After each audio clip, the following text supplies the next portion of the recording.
안녕하십니까? 처음 유튜브를 하게 되면서 제일 먼저 구독한 것이 이 채널이에요. 그만큼 너무 재미있고 사연 하나하나에 웃고 울고 했죠.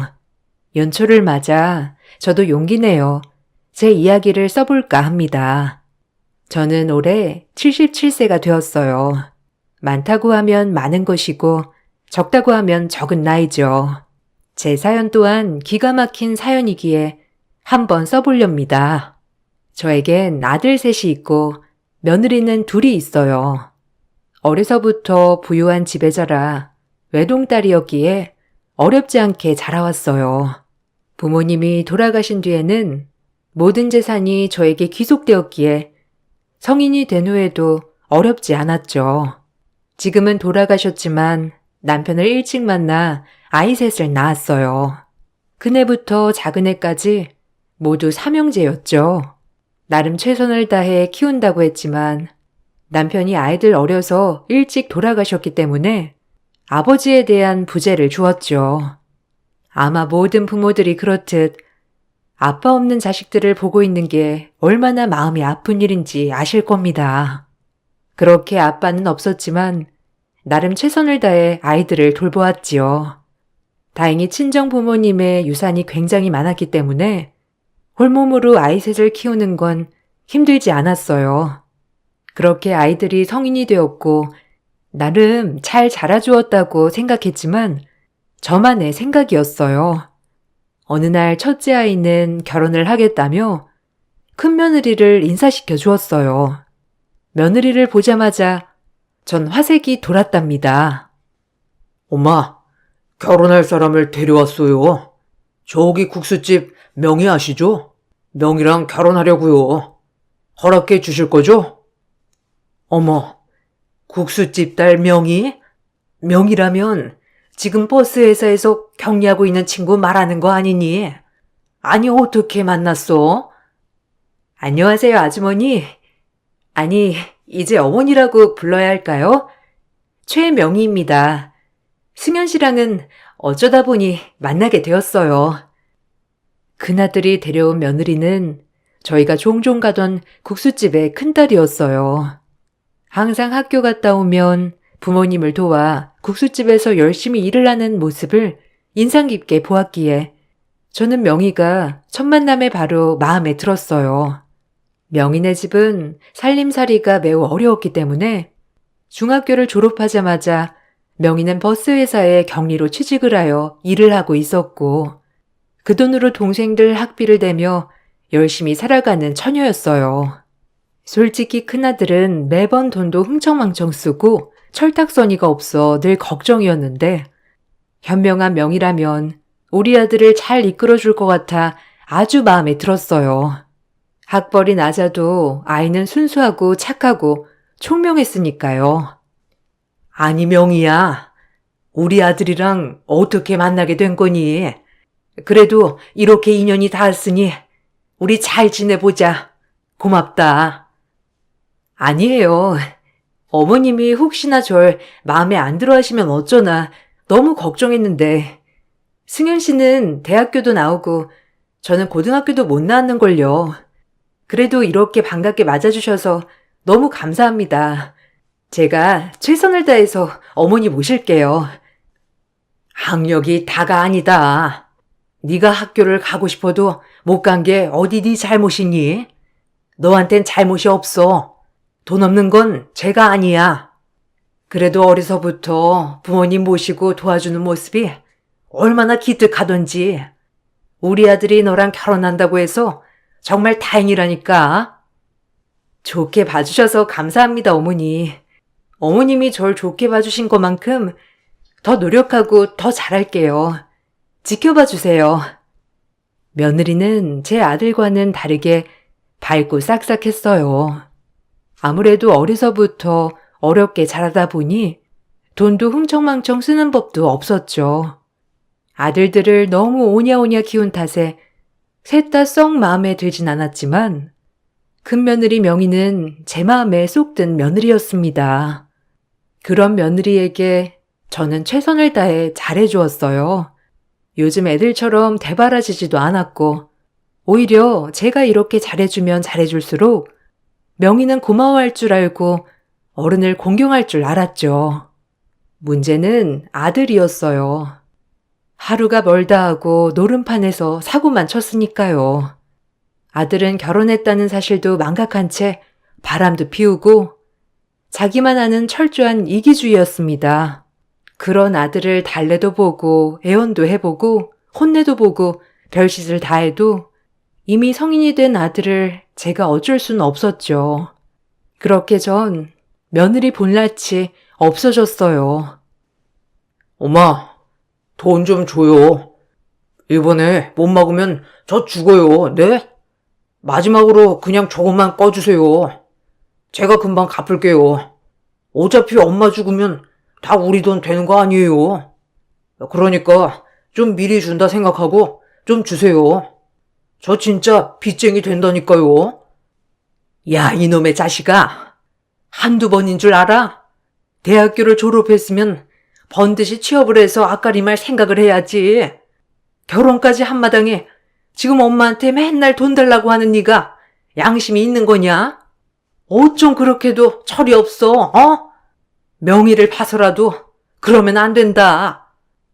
아, 그러니까요. 명의 봐서라도 이번에만 해결해 주세요, 엄마가. 엄마 그럴 능력 되잖아요. 다신 돈놀이 안 할게요.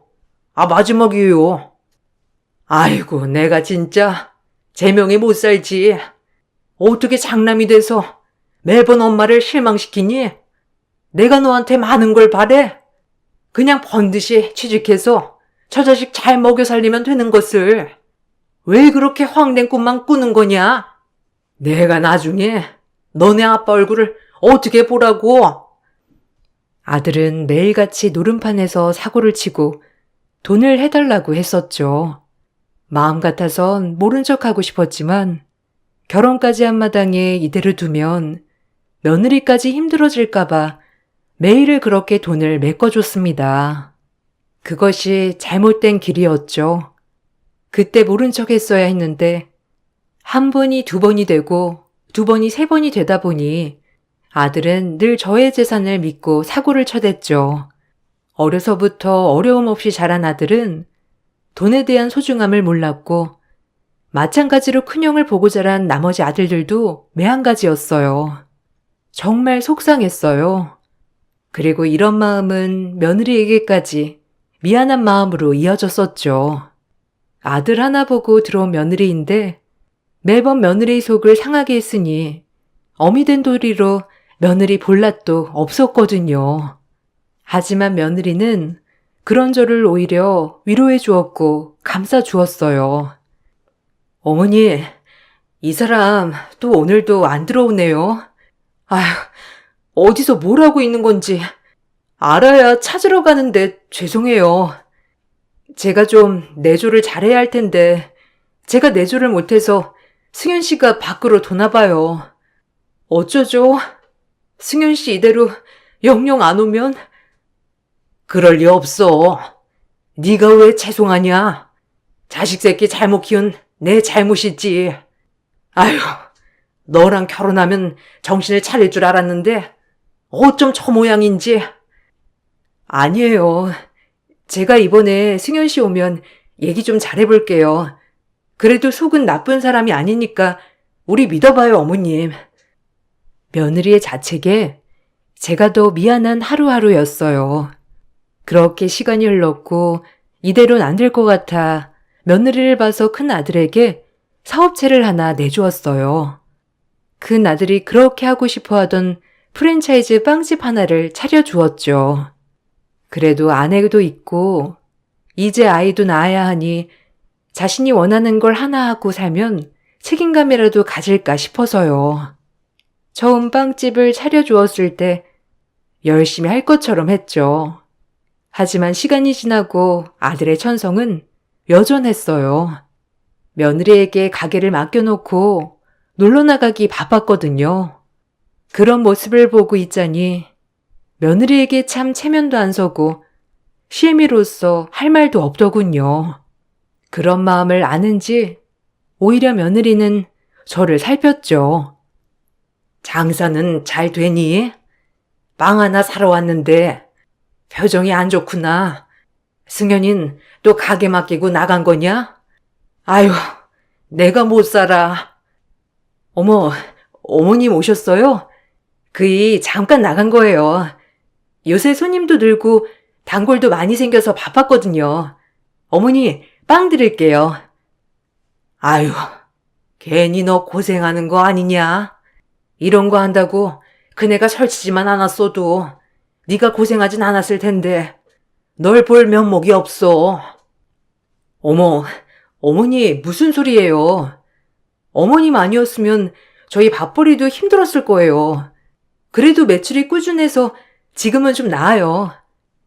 그렇담 다행인데 자기가 한다고 설쳤다가 너한테 맡기는 거 보니까 내가 마음이 편치 않아서 그렇지. 너 만나서 고생만 시키는 것 같아서 내가 사돈 어른들 볼 낯이 없다. 고운 딸 데려다가 고생만 시키고 미안해 정말. 아유. 어머님, 그런 말씀 마세요.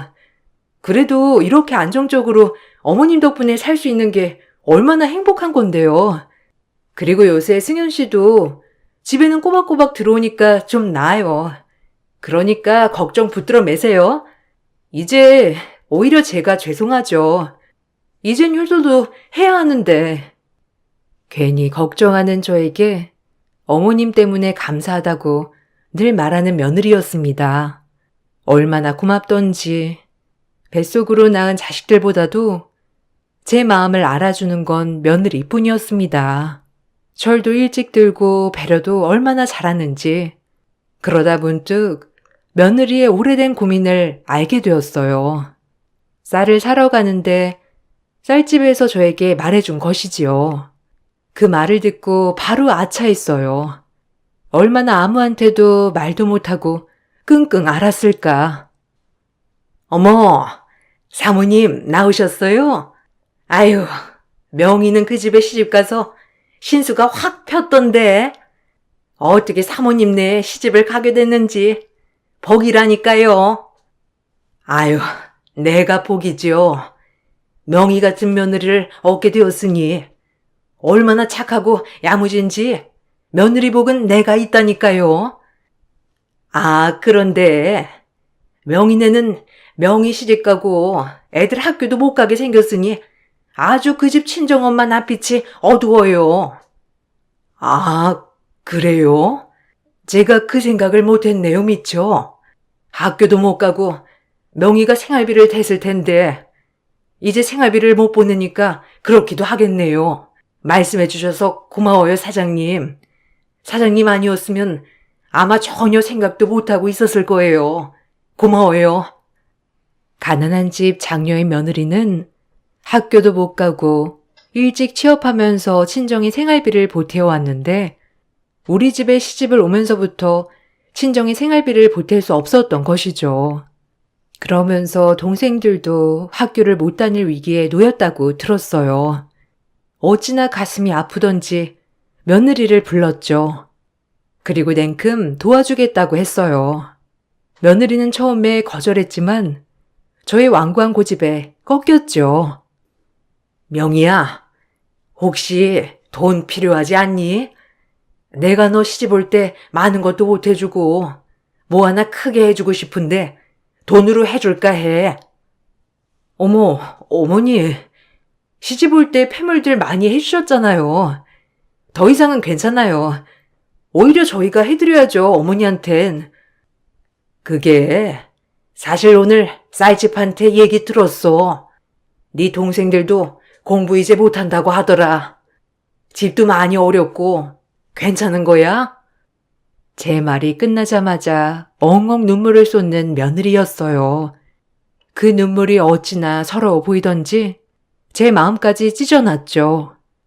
남편한테도 말하지 못했고 저한테도 당연히 말하지 못했는데 본인이 시집와서 괜히 동생들 공부마저 못하게 한 것 같아 죄책감이 든다고 했어요.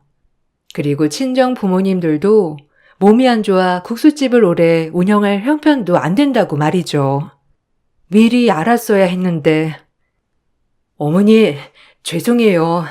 이런 얘기 하는 게 아닌데, 승현 씨한테 얘기할 수도 없고, 그냥 가게 좀 더 자리 잡고 제가 조금씩 도와주려 했어요. 그때까지만 동생들한테 취업하라고 했고요.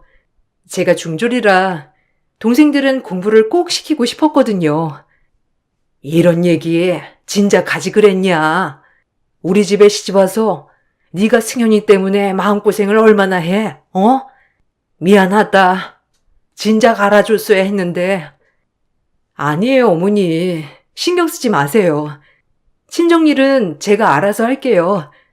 어쩌다 제 얘기 들으셨는진 몰라도 잊어주세요. 너도 이제 내 딸인데 내가 어떻게 모른 척을 해? 이제 친정 걱정은 말아라.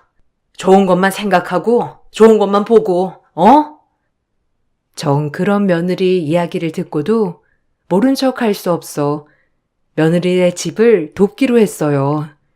이 과정에서 둘째와 셋째와도 마찰이 생겼죠. 내가 키운 아들들이 맞나 싶었어요. 아빠 없이 자라는 아이들 기죽을까 오냐오냐 키운 것이 아이들을 인정머리 없고 자비 없이 키운 꼴이 되었죠. 첫째 며느리에게 지원을 해준다고 어떻게 알게 되었는지 둘째와 셋째는 길길이 날뛰었습니다. 엄마, 사실이요? 아니, 형수네 집 지원해준다는 게 말이 되냐고. 우리가 자선 사업가도 아니고. 그럴 거면 나나 좀 도와줘요. 맞아요, 엄마. 생펀남을 왜 도와요? 나랑 둘째 형한테도 뭐 하나 차려줘요. 엄마 그럴 능력 되잖아, 우리도 잘할 수 있어. 너희들은 엄마가 돈으로 보이냐? 그저 돈. 어려서부터 엄마 얼굴만 보면 돈밖에 몰라? 내가 돈 없고 병들은 늙은이면 쳐다도 안 볼 놈들이야, 이놈들은. 내 말이 틀려? 내가 우리 며느리 집 도와주고 싶어서 내 돈으로 돕겠다는 건데 누가 말려, 안 그래? 그게 아니라 동생도 한 명이 아니라 두 명이던데 그 집 학비에 그 집 생활비까지 엄마가 왜 내주냐고요. 난 그게 이해가 안 돼. 형수도 시집 왔으면 친정이랑 연은 딱 끊어야지. 참나, 지네 친정일은 여기까지 끌고 와서 엄마 돈을 노려? 기가 막히네. 이 일은 너희가 왈가왈부할 일이 아니야. 그러니까 신경 꺼라. 내 돈으로 내가 지원해 주는 거니 더 이상 말 마라. 안 그러면 지금 너희한테 하는 지원들도 싹 다 끊을 줄 알아. 내가 자식 새끼들을 잘못 키웠지. 한 명도 아니고 3명씩이나. 아유. 그렇게 자식들과 한참을 입씨름한 뒤에 며느리네 집을 도울 수 있었어요. 이 과정에서 며느리는 얼마나 저에게 고마워했는지 늘 저에게 당연하게 돈 요구만 하는 자식들을 보다가 며느리를 보니 오히려 제 마음이 더 좋더군요. 정말 잘했다고 생각했죠. 어머니, 정말 이 은혜를 제가 어떻게 보답할까요? 아무리 돈이 많아도 이건 쉽지 않은 일인데 어머님 은혜를 제가 어떻게 갚아야 할지 정말 몸둘 바를 모르겠어요. 감사합니다. 제가 정말 두고두고 이 은혜는 잊지 않을게요. 됐어. 은혜는 무슨? 너도 내 딸이니까 너무 고마워하지 마라. 자식한테 이렇게 해주는 건 당연한 거야. 어미 된 도리로. 그렇게 이 일로 며느리와 더욱더 돈독해졌어요. 하지만 이런 물질적인 일보다 제가 더 며느리에게 받은 게 많기에 오히려 며느리에게 고마운 일은 제가 더 많았죠. 그러던 어느 날 둘째가 결혼을 한다고 둘째 며느리를 데리고 왔었죠. 첫인상은 그렇게 마음에 들진 않았지만 본인들이 좋다고 하니 결혼을 허락했습니다. 둘째는 첫째와 다르게 얼굴에 욕심이 가득해 보였긴 했죠. 그래도 자기들이 좋다고 하니 허락했습니다. 그리고 조그만 아파트도 해주었죠. 이 문제에 대해서도 둘째 며느리의 속셈이 너무 빤히 보여 마음에 들진 않았지만 그래도 반대하면 괜히 애들 마음에 못 박는 것 같아 허락하였죠. 엄마, 우리 집 25평 말고 33평으로 알아보면 안 돼요? 아, 솔직히 차이 그렇게 많이 안 나는데 작은 집이면 답답할 것 같고. 너희가 뭐가 큰 집이 필요해? 그리고 너희가 모아서 큰 집으로 이사갈 생각을 해야지. 벌써부터 지평수 타령이냐? 아, 그게 아니라 연재가 좀 큰 집 가고 싶어 해서요. 모든 여자의 로망이잖아요. 그러니까 말씀드린 거죠. 결혼 전에 큰 소리 친 것도 있고. 그건 네가 해결해. 걔도 웃긴다. 뭐 해오는 게 있다고 큰 집을 바래. 뻔뻔하기도 유분수지. 난 25평 이상은 못 해줘. 그렇게 딱 잘라 선을 긋고 신혼집을 해주었죠. 둘째 며느리는 표정이 밝지 않았지만 그래도 집 해주는 것만으로도 고마워했어요. 그렇게 결혼식을 올렸고 명절이 되어 다 모였는데 둘째 며느리가 큰 며느리에게 하대하는 것을 보고 기겁하고 말았네요. 어머, 형님. 형님은 되게 신기하다. 근데 요새는 고등학교 안 나온 사람은 드물긴 하던데. 무슨 조선시대의 사람인 줄? 어? 살기가 어려워서. 그래서 나도 아기 태어나기 전에 공부 좀 해볼까 해. 그래도 고등학교 졸업장은 있어야 할 것 같아서. 진작 하셨어야죠. 그리고 저 남편한테 형님 얘기 듣고 정말 쇼킹했잖아요. 어머님이 형님 집도 다 도와준 거라면서요? 아니, 형님은 무슨 복이길래. 중졸의 어머님 사랑까지. 부럽네요, 정말. 아니, 그리고 그러면 좀 이런 거 혼자 할 만하지 않나? 도움을 그렇게 받아놓고 저한테까지 시키는 건 좀 뻔뻔하죠. 안 그래요? 전 집 하나 딸랑 하나 받았는데 아무래도 사랑 많이 받는 며느리가 더 헌신해야죠. 둘째 며느리는 큰 며느리에게 명절에 일을 하는 문제를 가지고 나에게 도움을 많이 받았으니 혼자서 해야 하지 않냐라는 뉘앙스로 깔아뭉개고 있었죠. 어찌나 화가 나던지 둘째 며느리의 인성은 원래도 마음에 안 들었지만 이런 모습을 보니 정이 떨어지더군요. 넌 무슨 말을 그렇게 하니? 그네가 네 친구도 아니고 어디 그런 말본새가 있어? 그래도 형님인데 예의는 차려야지. 어머니, 그게 아니고요. 전 형님이 자꾸 저보고 이래라 저래라 하시길래 그저 그냥 말한다는 것이. 죄송해요. 말 조심해라. 그리고 형님 깍듯이 대하렴. 손윗사람 함부로 대하지 말고. 그러다 셋째 들어오면 너까지 무시당할라. 안 그러니? 네. 근데 어머님이 형님을 좀 유난히 예뻐하시는 것 같아서 질투는 나긴 나요. 그러니까 저도 좀 예뻐해 주세요. 아셨죠? 눈앞에서 저렇게 알랑방귀를 뀌는데도 어찌나 정이 안 가던지 그저 그냥 웃고 넘어갔어요. 그리고 나서부터의 일입니다. 몸도 예전 같지 않고 근육도 경직되어 가는 것이 하도 몸이 이상하여 병원에 가서 진단을 받았죠.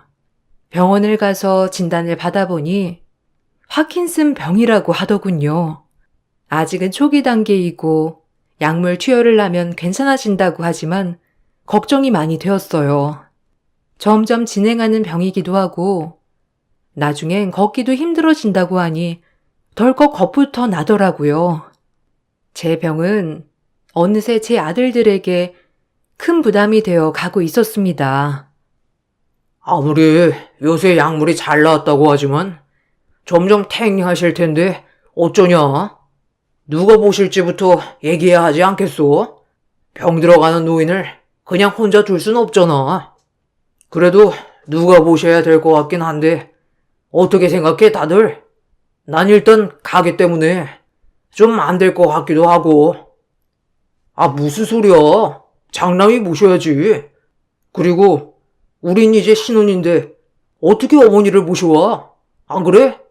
셋째도 장가도 안 갔고. 그건 둘째 형 말이 맞아. 그냥 큰형이 모셔. 솔직히 병든 엄마 있다고 하면 누가 시집 오겠어? 우린 힘들 것 같아. 첫째 형이 모셔가. 뭐? 이것들이? 자기들도 엄마한테 다 이것저것 받아놓고 엄마 떠넘기는 건 나보고 하라는 거냐? 아주 웃기는 자식들이네. 아, 정말 너무들 하시네요. 어려서부터 어머님이 부족한 거 없이 그렇게 키워주셨는데 이제 와서 나 몰라라 하다니 정말 너무하신 거 아니에요? 아니, 형수는 모르면 조용해요. 형수야 뭐 엄마한테 받기만 했으니 할 말 없겠죠.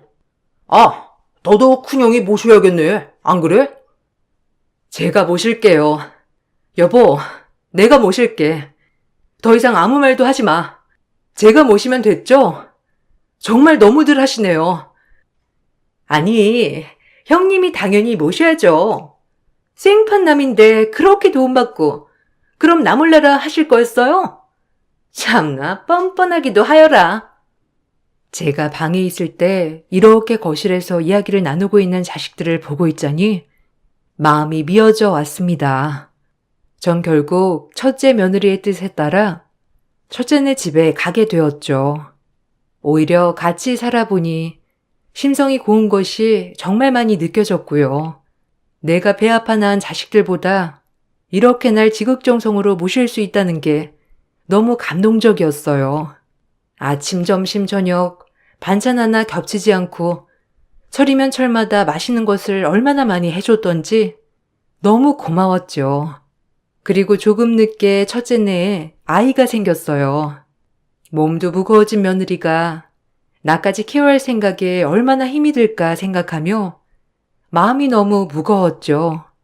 하지만 며느리는 오히려 기뻐했어요. 어머니랑 이렇게 살림을 합치니까 좋은 일이 생기는 것 같아요. 사실 너무 걱정했거든요. 아이가 너무 안 생겨서. 어머님이 완전 복을 굴러다가 가져오신 것 같은데요. 너무 감사합니다, 어머니. 첫 손주니까 많이 예뻐해 주세요. 아이고, 고맙다. 그렇게 말해주니 난 혹여나 몸도 무거워졌는데 혹시라도 나 때문에 더 손이 갈까 걱정했거든. 절대요. 어머님이 그러셨죠? 제가 늘 딸 같다고. 저도 마찬가지로 어머님이 친정 엄마 같아요. 그러니까 절대 그렇게 생각하지 마세요. 며느리의 말에 얼마나 고맙던지. 하지만 첫째 아들은 오히려 절 못마땅해 했죠. 오히려 제가 몸이 안 좋아지자 재산을 더 탐내기 시작했어요. 그리고 이제 우리가 모시니까 당연히 엄마네 재산은 우리 거라는 마음을 가진 듯해 보였죠. 엄마, 그 건물이랑 땅, 제 앞으로 해놓는 게 어때요? 어차피 계속 우리랑 살 건데 미리미리 해놓으면 좋잖아요.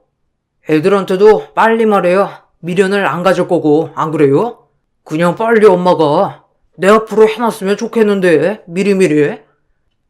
여보, 무슨 소리야? 그리고 어머님이 결정하실 문제지. 그런 걸 가지고 왜 당신이 나서서 어머님한테 그런 식으로 얘기해? 넌 빠져. 이 문제에 네가 낄 자리가 어디 있어? 나랑 엄마랑 둘 문제야.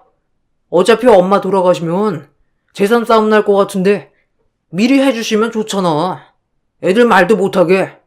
그리고 우리가 모시는데 당연히 다 우리 거 해야지, 안 그래? 아니, 안 그래요, 엄마? 아직 죽지도 않은 나에게 저렇게 말을 하는 아들을 보며 억장이 무너졌어요. 그리고 전 마음을 먹었죠. 이 재산을 절대 미리 주면 안 되겠다고요. 가뜩이나 업신여기는 엄마, 돈이라도 없으면 얼마나 업신여길까요? 하지만 제 병은 저도 너무 무서웠습니다. 점점 움츠러드는 근육경직, 그리고 가끔 깜빡깜빡하는 기억력 때문에 하루에도 몇 번씩 불편해졌죠. 제가 재산을 계속 주지 않고 있자 큰아들은 이제는 절 협박하더군요. 제 아들이 맞나 싶을 정도로 아들은 괴물이 되어 있었어요. 엄마, 우리랑 살기 싫어요? 아니, 재산 그거 먼저 좀 달라는 건데 그렇게 고집 부리면 어떻게 하겠다는 거예요? 아니, 말 다 했니? 너 지금 엄마한테 협박하는 거냐? 네가 나한테 한 게 뭐가 있다고, 유세야? 어? 고생도 명의가 하고 날 모시는 것도 명의인데 꼴랑 너랑 같이 산다고 해서 유세 떠는 거냐? 참나, 어이가 없어서 네 어미가 좀 아프다고 아주 호구 같지? 아니, 맞잖아요. 어쨌든 돌아가실 때까지 나랑 사실 건데 미리 좀 해주면 얼마나 좋아요, 안 그래요? 참나, 안 그럼 내가 엄마를 왜 모셔? 에이. 이 말을 하고 나가버렸죠. 얼마나 황당하고 눈물이 나던지 이제서야 알 것 같았어요. 제 아들들은 저를 돈 주는 엄마, 그 이상도 그야도 아닌 사람 취급을 하고 있었죠. 간간히 집에 들르는 둘째랑 셋째도 제 재산밖에는 관심이 없었으니까요. 그렇게 하루하루 죽지 못해 살아가고 있을 때 큰 며느리는 제 마음을 알았는지 저에게 기분 전환도 시켜준다며 이리저리 저를 데리고 많이 구경시켜줬습니다. 젊어서 남편 잃고 평생 애들만 바라보고 살았는데 이렇게 놀러 다니니 기분이 이상했죠. 그리고 그렇게 모든 것이 처음인 저는 며느리와 함께하는 것이 전부였죠. 진짜 딸도 이렇게는 못할 것 같았어요. 모든 걸 결심했죠. 그리고 설날이 되었습니다. 제가 재산을 틀어지고 움켜쥐고 있자 큰아들은 절 모실 필요가 없다고 생각했는지 둘째와 셋째와 함께 저에게 오더군요. 그날은 첫째 며느리를 제가 심부름을 보냈기에 집에 홀로 있던 날이었어요. 첫째가 제 방에 들어오더니 금세 어디로 가자고 하더군요. 갑자기 이상했죠. 한 번도 어디 가자고 했던 녀석들이 아니니까요. 갑자기 어딜 가자는 거야? 명절에 문 연 데도 없던데 명이 오면 같이 가자. 그리고 갑자기 어딜 가자는 거야? 갈 데가 있다니까요. 엄마는 몸만 오시면 돼요. 그러니까 얼른 밖으로 나오세요. 둘째, 셋째 기다리고 있어요. 큰 아들의 말에 혹시라도 나를 데리고 어디 구경을 시켜주려나 하고 짐을 챙겼죠. 조금의 희망을 가지고 말이에요. 하지만 제 촉은 정말 똥촉으로 틀렸었어요. 아들들을 따라 한참을 달려간 곳은 집에서 한참 벗어난 양로원이더라고요. 군영수도 집 비웠고 그럴 때마다 우리가 고생할 순 없잖아요. 이제 어머니를 모실 사람이 없네요. 요즘엔 시설도 잘 되어 있고 너무 원망 마세요. 아무래도 여기는 프로그램도 여러 개고 엄마 계시기 딱 좋은 환경일 거예요. 아셨죠? 뭐? 지금 나를 양로원에 갖다 버리는 거냐? 너희들을 내가 어떻게 키웠는데 어쩜 그럴 수가 있어? 어?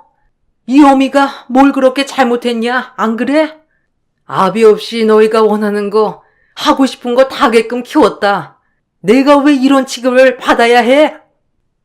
그러니까 진작 재산분을 잘 해주셨으면 좋았잖아요. 이대로 재산 안 넘기시면 저희끼리 나눠 가져야 하는데 그럴 거면 제가 엄마를 홀로 모실 수는 없죠. 안 그래요? 어차피 둘째네 셋째네도 못 모신다고 엄마가 가셔야죠 뭐. 이해해 주세요. 첫째의 입에서 나온 말이 저를 더 황당하게 했죠. 본인에게 재산을 주지 않으면 같이도 못 산다는 저 말이 얼마나 비수가 꽂히던지 내가 애지중지 키웠던 아들들이 아니구나라고 생각이 드는 순간이었어요. 전 그렇게 양로원으로 들어갔어요. 그리고 얼마 후 큰며느리가 저를 데리러 왔죠. 큰며느리는 저를 보자마자 통곡을 하며 죄송하다고 하더군요. 그리고 같이 집으로 향했어요. 제가 모두가 모인 자리로 돌아오자 아들들은 흠칫 놀랐고 큰아들은 며느리에게 무섭게 따지더군요. 제 아들이 맞나 싶었죠. 아니, 어머니를 왜 모시고 와? 거기 보내드린 건데 너 이혼당하고 싶어?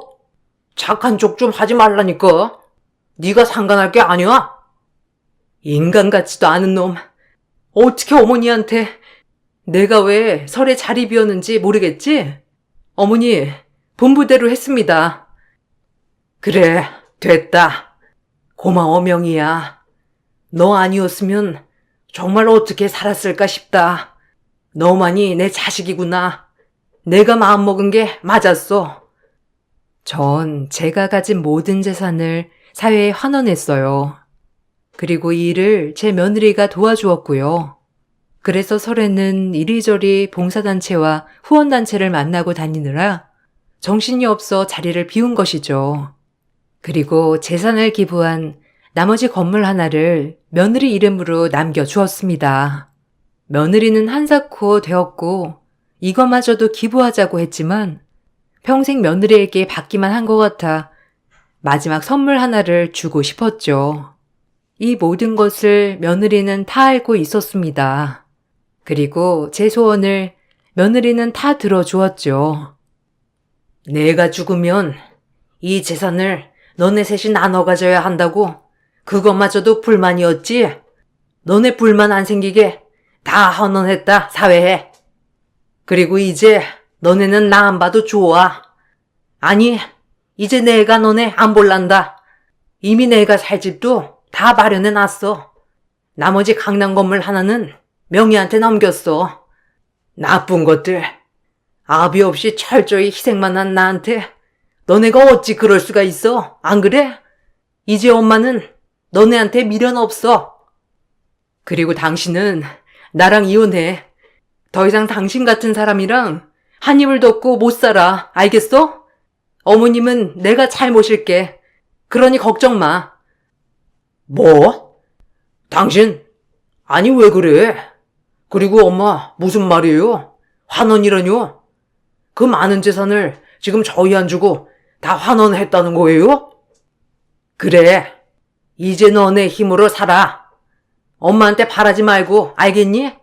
아니 이제 엄마라고도 부르지 말아라. 더 이상은 이제 너희한테는 엄마가 없는 거다. 제가 모든 재산을 사회에 환원한다고 하자 아들들은 소리를 지르며 저에게 그럴 순 없다고 난리가 났죠.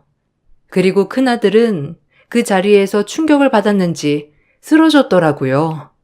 전 그 말만을 남기고 제가 마련한 집으로 갔습니다. 며느리도 이혼을 했죠. 이혼을 말리고 싶었지만 며느리는 더 이상 저런 남편과 살고 싶지 않다고 이해해달라고 하더군요. 전 지금 며느리와 손자 그리고 저 이렇게 세 식구 살아가고 있습니다. 남이지만 이렇게 딸처럼 저를 아껴주는 며느리를 보니 그래도 완전히 인생 실패라고 생각이 들진 않더라고요. 둘째 아들 집마저도 제가 팔아넘겨 버렸기 때문에 아들들은 한순간에 거지가 되었죠. 마음은 편치 않지만 이제라도 본인들 힘으로 살아가야 한다고 생각하고요. 사실 용서가 되진 않아요. 어려서부터 지금까지 저에게 기쁨 한 번 준 적 없는 자식들에게 이젠 모든 기대 없이 인연을 끊으니 마음이 편하더군요. 지금은 약물 치료도 하고 재활 치료도 하며 많이 좋아졌어요. 오히려 스트레스가 없으니 병이 절로 낫는 기분이더라고요. 오늘도 이 글을 쓰면서 우리 며느리, 아니 우리 딸에게 참 고맙다고 생각이 들어요. 그리고 사회에 좋은 일을 했다고 생각하니 더더욱 보람차더군요. 제가 언제까지 살 줄은 모르겠지만 그래도 목숨 다하는 날까지 더 이상의 문제 없이 행복하게 지내고 싶은 소망입니다. 여러분 소망하신 일 모두 이루시고 제 글 읽어주셔서 감사합니다. 안녕하세요. 얼마 전까지 결혼을 준비하고 있었던 30대입니다. 저는 대학을 졸업하고 취업을 알아보던 중에 부모님의 추천으로 아는 지인분이 소개를 해주신 변호사 사무실에 취직을 하게 되었어요. 저는 부모님 지인분께서 소개를 해준 곳이라 더 신경을 써서 일을 했는데요. 처음에는 사무장님을 보조하는 직원으로 들어가게 되었는데 나중에 사무장님이 그만두시고 제가 자연스럽게 받아서 일을 시작하게 되었습니다. 부모님의 지인분께 추천을 받아서 시작한 일이라 정말 열심히 일을 했어요. 그러다 보니 변호사님께도 인정을 받게 되었고, 그렇게 6년 동안 함께 일을 하게 되었습니다. 그러던 중 변호사님께서 학교 후배랑 같이 사무실을 차려야 할 것 같다며 얘기를 해 주셨는데요. 그 후배가 바로 제 예비 남편이었답니다. 예비 남편은 키도 크고 인상도 좋았어요. 그래서 항상 어딜 가든 여자들이 먼저 다가와 번호를 물어보기도 했죠. 사실 저는 만나는 사람이 있는가 싶었는데 알고 보니까 남자친구는 저를 예전부터 좋아했다고 하더라고요. 저 사무장님, 오래전부터 좋아했었어요. 선배님께도 말씀드렸었는데 들어보셨던 적은 없으신가 봐요. 아, 그래요? 저를 예전에 본 적이 있으셨어요? 아, 네. 우연히 선배님이랑 식사하시는 걸 본 적이 있었어요. 그때 한눈에 반해서 선배님께 같이 일하자고 엄청 졸랐어요. 덕분에 이렇게 같이 일을 하게 되었고요. 아, 그 사실은 전혀 몰랐어요. 변호사님도 별다른 이야기는 안 하셔서. 아마 그때 이슬 씨께서 남자친구가 계셨어가지고 얘기는 안 하셨던 것 같아요. 근데 이슬 씨, 저랑 한번 만나보시는 건 어떠세요? 저 정말 괜찮은 사람이거든요. 아, 그런가요? 본인이 본인 입으로 괜찮다고 말하는 사람 치고 괜찮은 사람 없던데요? 아, 그래요? 제가 그거 딱 보여드릴게요. 남자친구는 반반한 얼굴과는 다르게 연애를 거의 안 해본 사람이었어요. 항상 순하고 웃는 얼굴을 하고 있어서 몰랐는데 일을 할 때는 냉철하고 프로페셔널한 모습을 가지고 있더라고요. 저에게 호감을 표현한 이유로 계속해서 저에게 잘해주는 모습을 보고 저도 호감이 생겨 연애를 시작하게 되었습니다. 연애를 하면서도 남편이 정말 순하고 착한 사람이라는 걸 많이 느꼈어요. 무엇보다 진중하고 다정한 사람이었기 때문에 연애를 하는 내내 저도 너무나 행복했죠. 많은 매력을 가지고 있었던 남자친구와는 2년의 연애를 하게 되었습니다. 연애를 하는 동안에도 남자친구는 빨리 결혼을 하고 싶다는 얘기를 많이 했어요. 그렇지만 저는 결혼에 대한 확신이 없던 상황이었죠. 이슬아, 사실 우리가 오래 만나기도 했고 정말 잘 맞잖아. 나는 우리가 결혼을 한다면 더 잘 지낼 수 있을 거라고 생각해. 매일 이렇게 각자 집으로 헤어지는 것보다 같은 집에서 자고 깨고 싶다. 정우 씨, 나는 아직 지금의 생활이 좋아. 결혼하면 아무래도 지금과는 달라질 수밖에 없잖아. 결혼은 아직은 좀 먼 이야기 같아. 정우 씨에게는 미안하지만 나는 아직은 결혼은 안 하고 싶어. 아, 그래? 그 마음 나도 이해해. 그렇지만 결혼한다면 꼭 나랑 하는 거다. 남자친구는 연애를 시작하고 6개월 만에 저에게 결혼을 얘기하기도 했지만 저는 너무 이른 선택이라 생각을 했었죠. 그 이후로도 계속해서 결혼에 대한 이야기를 해왔지만 사실 딱히 결혼을 해야 하나 고민을 했던 것 같아요. 남자친구의 결혼에 대한 생각은 평소 데이트를 할 때도 많이 비춰졌죠. 특히나 남자친구는 자주 저희 부모님을 만나길 원했어요. 남자친구의 본가는 지방이라 부모님을 자주 뵙지 못했는데 남자친구는 저희 부모님을 자주 보았죠. 그럴 때마다 정말 살갑게 대해줬어요. 부모님 역시 외동딸인 저 하나밖에 없었던 터라 아들같이 살갑게 대하는 남자친구가 마음에 드셨죠. 어머님, 아버님, 이번에 휴가 같이 여행 가실래요?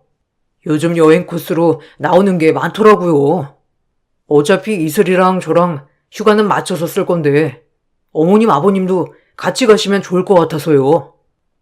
아유, 무슨 우리가 거길 껴. 됐어. 너희끼리 즐겁게 다녀와. 그러고 보니 정우는 요즘 많이 바쁘지 않아? 이슬이가 말하는데 일도 많고 정신없다고 하던데. 네, 요즘 많이 바빠지긴 했어요. 그렇지만 이렇게 어머님, 아버님과 식사 자리는 빼놓을 수 없죠. 아유, 참. 정우는 참 살가워서 좋아. 이슬이는 좋겠네. 이렇게 살가운 남자친구도 있고. 에이, 어머님. 제가 더 축복이죠. 이슬이도 만나고, 이렇게 너무 좋으신 어머님, 아버님도 만나고요. 어머, 어쩜 이슬이보다 정우가 더 우리 아들 같다. 그치, 여보? 아유, 그러게 말이야. 정우야, 우리 이슬이 잘 부탁한다. 얘가 아직 철이 없어가지고 네가 좀 고생할 거야. 그래도 시집 가기 전에는 철 좀 들겠지. 아빠는 무슨 그런 말을 해. 나 충분히 철 들었어. 남자친구와 함께하는 식사 자리는 항상 화기애애하고 재밌었어요. 항상 세 식구만 단촐하게 식사를 했었는데 여기에 남자친구가 함께하니 식사 자리도 더 활기차고 즐거웠답니다. 부모님께서는 남자친구의 싹싹한 성격을 너무나 마음에 들어 하셨어요. 남자친구의 성격을 보고 시부모님도 괜찮으신 분일 것 같다며 좋아하셨답니다. 그렇게 2년의 연애가 지나가고 있을 무렵 저는 남자친구의 아이를 갖게 되었죠. 처음에는 갑작스러운 임신에 놀랐고 고민도 정말 많이 했어요. 그렇지만 혼자서 고민을 할 일은 아니라고 생각이 들어 남자친구에게 얘기를 하게 되었고 남자친구는 그 자리에서 눈물을 쏟았습니다. 이슬아, 고마워. 내가 정말 잘할게. 무섭겠지만 내가 잘할 테니까 우리 아이 낳자. 정우 씨, 사실 나는 좀 걱정되고 두려워. 우리가 계획한 일이 아닌데 괜찮을지 모르겠어. 아니야, 이슬아. 이건 우리에게 축복이야. 내가 정말 잘할게. 사실 너랑 꼭 결혼을 하고 싶었는데 별로 결혼을 원하지 않는 것 같아서 혼자서 정말 고민 많이 했었어.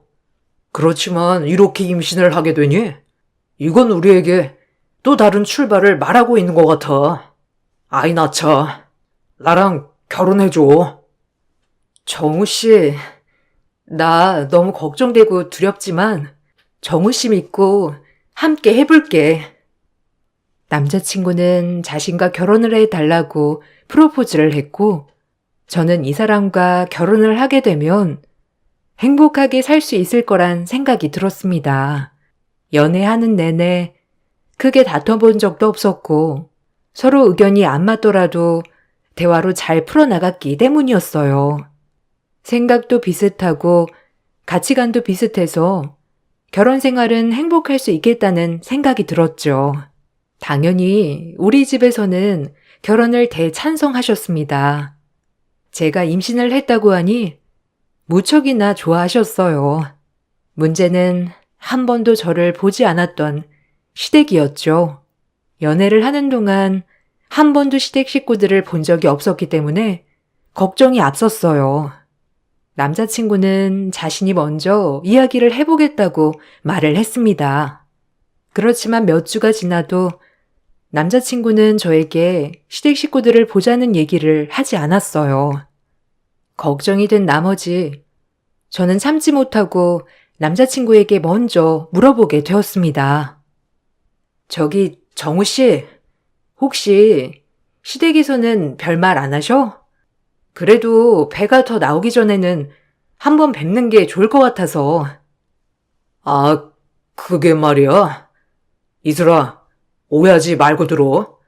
집에 얘기를 했는데 사실 우리 부모님께서 엄청 보수적이시거든. 갑작스럽게 들으셔서 약간 놀라신 것 같아. 지금은 당장 보겠다고 말은 안 하시는데 그래도 내가 계속 얘기를 하고 있어. 아, 상황이 많이 나쁜 거야? 시댁에서 결혼 반대하시는 거야? 아, 반대라기보다는 놀라신 거겠지. 아무래도 여자친구 있다는 건 아셨지만 임신해서 결혼을 한다고 하니 놀라신 것 같아. 그래도 내가 잘 얘기를 해보고 있으니까 조만간 자리 만들 수 있을 거야. 남자친구는 저에게 안심시켜주려는 말을 하긴 했지만 사실 변호사 아들이기 때문에 그럴 수도 있겠다는 생각은 했었죠. 전부터 남자친구를 통해서 시댁 식구들의 상황을 어느 정도 들었었기 때문에 받아들이기 어려운 이유도 알고 있었습니다. 남자친구는 말 그대로 개천에서 모난 격이었어요. 가난한 집안에서 열심히 공부를 해 수도권 대학에 진학을 하게 되었고 장학금을 받아가면서 열심히 대학을 다녀 로스쿨을 졸업해 시험도 바로 합격을 하고 탄탄대로의 길을 걸었던 것이 바로 남자친구였거든요. 남자친구가 변호사가 되던 날은 거의 동네 축제였다고 하더라고요. 그만큼 남자친구는 시부모님의 희망이었죠. 그러다 보니 갑작스러운 결혼 이야기에 놀라실 수도 있겠다는 생각을 했습니다. 걱정을 정말 많이 하고 있었는데 며칠 후 남자친구가 좋은 소식을 전해 주었어요. 부모님이 이슬이 보겠대. 마음이 이젠 좀 괜찮아지신 모양이야. 이슬아, 많이 걱정했지? 워낙 촌사람들이셔서 약간 편견이 있으셔가지고 그래. 그래도 내가 잘 설명했어. 이슬이 만나보면 마음 달라질 거라고 얘기했거든. 다행이다. 그래도 이렇게 빨리 마음이 바뀌실 거라고는 생각하지 못했어. 그러게. 근데 사실 부모님께서 여기로 올라오시지는 못하시고 우리가 지방으로 내려가서 뵈야 할 것 같아. 괜찮겠어? 그럼 괜찮을 거야. 어른들 계시는 곳으로 내가 가야지. 이해해줘서 고마워. 그날은 내가 천천히 운전해서 가볼게. 그렇게 식사 자리를 약속한 날 남자친구의 차를 타고 지방으로 향했습니다. 임신 초기에 입덧까지 시작해서 정신도 없고 몸 컨디션도 좋지 않은 상황이었지만 그렇다고 겨우 만나보겠다고 한 자리를 파할 수 없어 꿋꿋하게 견디고 갔죠. 몇 시간이 지나고 도착한 시댁에서는 시부모님께서 지방까지 들어오라는 말씀 없이 바로 식당으로 향하셨습니다. 어쩐지 그때부터 저를 마음에 들어하지 않으셨던 것 같다 생각이 들었어요. 시부모님께서 자리를 옮긴 곳은 집 근처 허름한 식당이었습니다. 저는 시부모님께 웃으며 인사를 드렸죠. 어머님, 아버님, 저는 장이슬이라고 합니다. 이거 한우랑 과일인데요. 어머님, 아버님 뭘 좋아하실지 몰라서 이렇게 준비해 봤습니다. 엄마, 아빠, 이슬이 예쁘지? 여기 온다고 입덧하는데도 다 참고 왔다니까? 여기까지 누가 운전했는데? 내가 했지. 이슬이는 임신 초기라 오래 운전하면 안 되잖아. 정우야, 여기 오는데 네가 다 운전한 거야? 아이고, 너무 힘들었겠다. 그러게 안 본다니까 굳이 데려오겠다고 해서는. 아니, 아무리 그래도 그 먼 거리를 좀 바꿔서 운전하면서 와야지. 아휴. 어머님 죄송해요. 제가 운전한다고 했는데 정우 씨가 본인이 운전하겠다고 해서요. 그래. 임신 초기에 너무 무리하면 안 된다고 했는데 그래도 이렇게 직접 와서 인사드리는 게 맞는다고 이슬이도 얘기를 해서. 암튼 이건 이슬이가 고르고 골라서 사온 선물이니까 한번 봐봐. 그깟 운전 한번 한다고 몸이 나빠지니? 에휴, 하루 종일 일하느라 피곤한 애가 더 피곤하겠네. 엄마, 이슬이한테 뭐 궁금한 건 없어? 네, 어머님, 아버님. 궁금하신 거 편하게 물어보세요. 그런 건 없다. 네가 하도 한 번만 만나달라고 너무 말하길래 한 번 본 것뿐이야. 엄마랑 아빠는 이제 일하러 가야 하니까 먼저 가볼게. 시아버님은 그 자리에서도 아무런 말씀도 안 하셨고, 시어머님께서는 저의 말에도 별다른 대답을 하지 않으셨어요.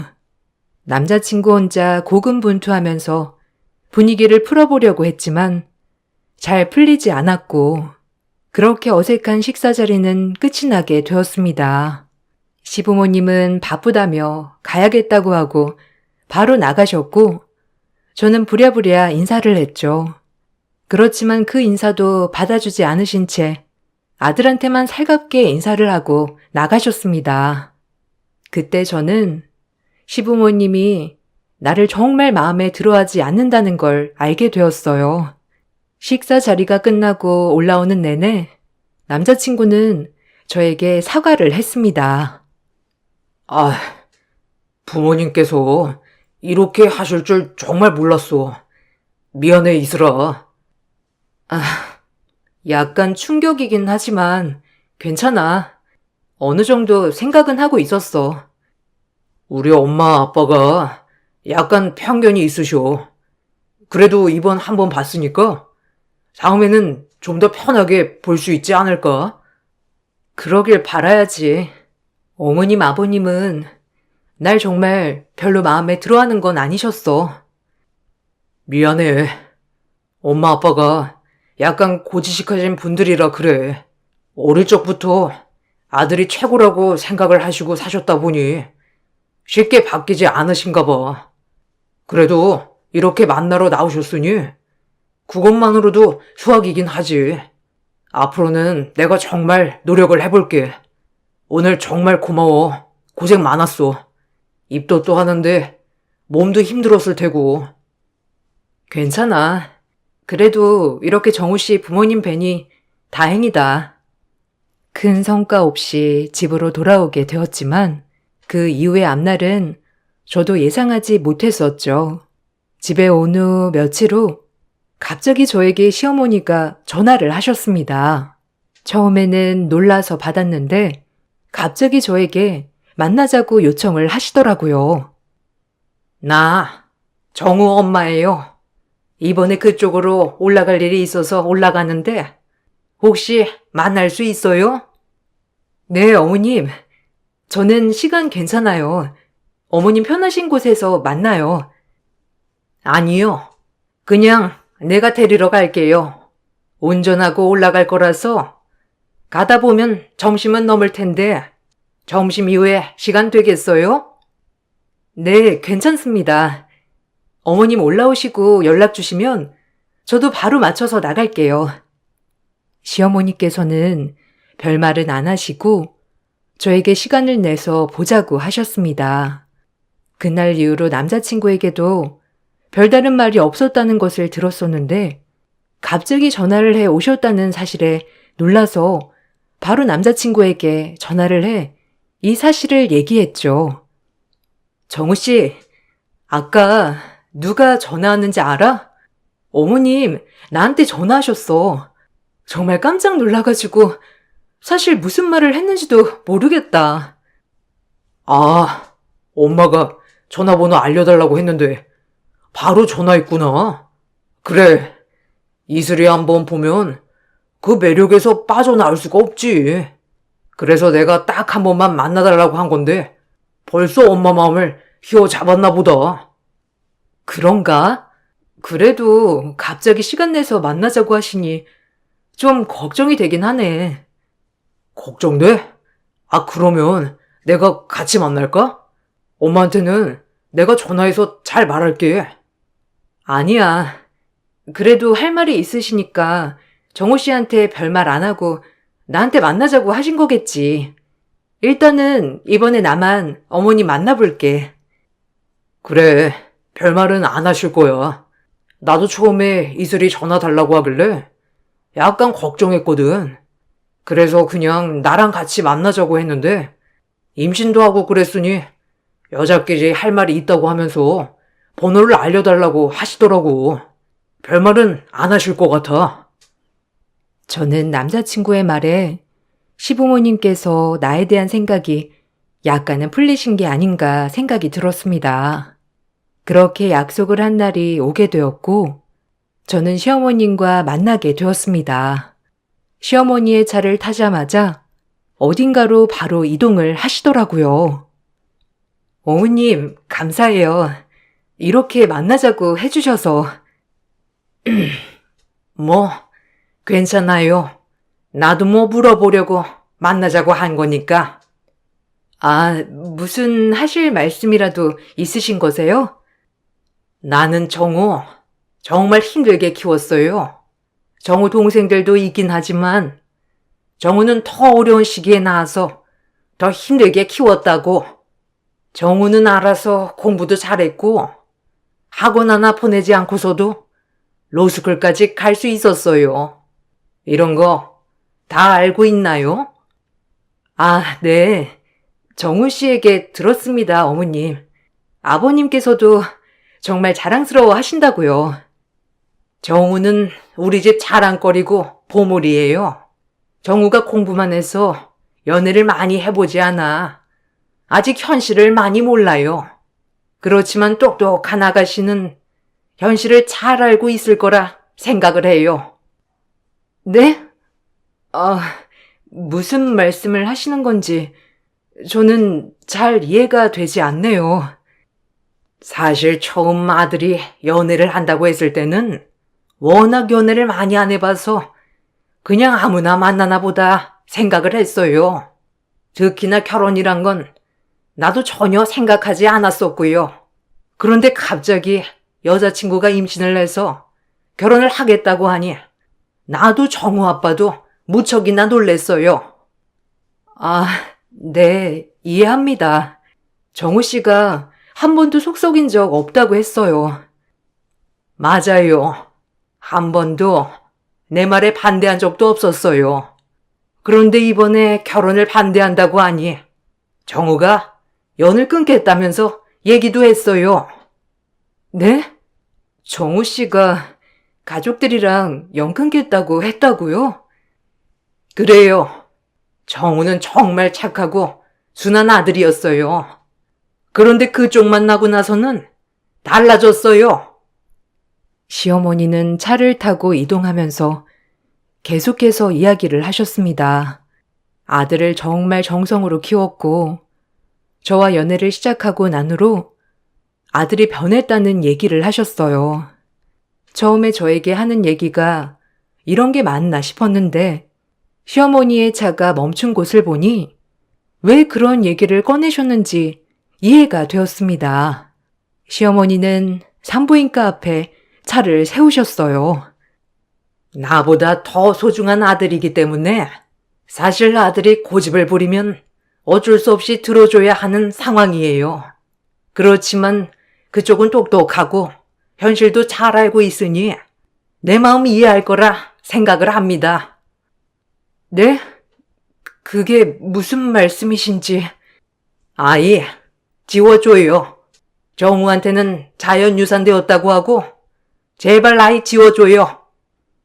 네? 저 그럴 수 없어요. 저희 이미 낳기로 결정을 했고 이거 바뀌는 일은 없을 거예요.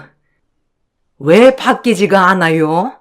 이렇게 우리 사이가 좋지 않은데 억지로 결혼한다고 하면 행복할 것 같아요? 난 그쪽이 마음에 들지 않고 결혼을 하면 시집살이 고되게 시킬 겁니다.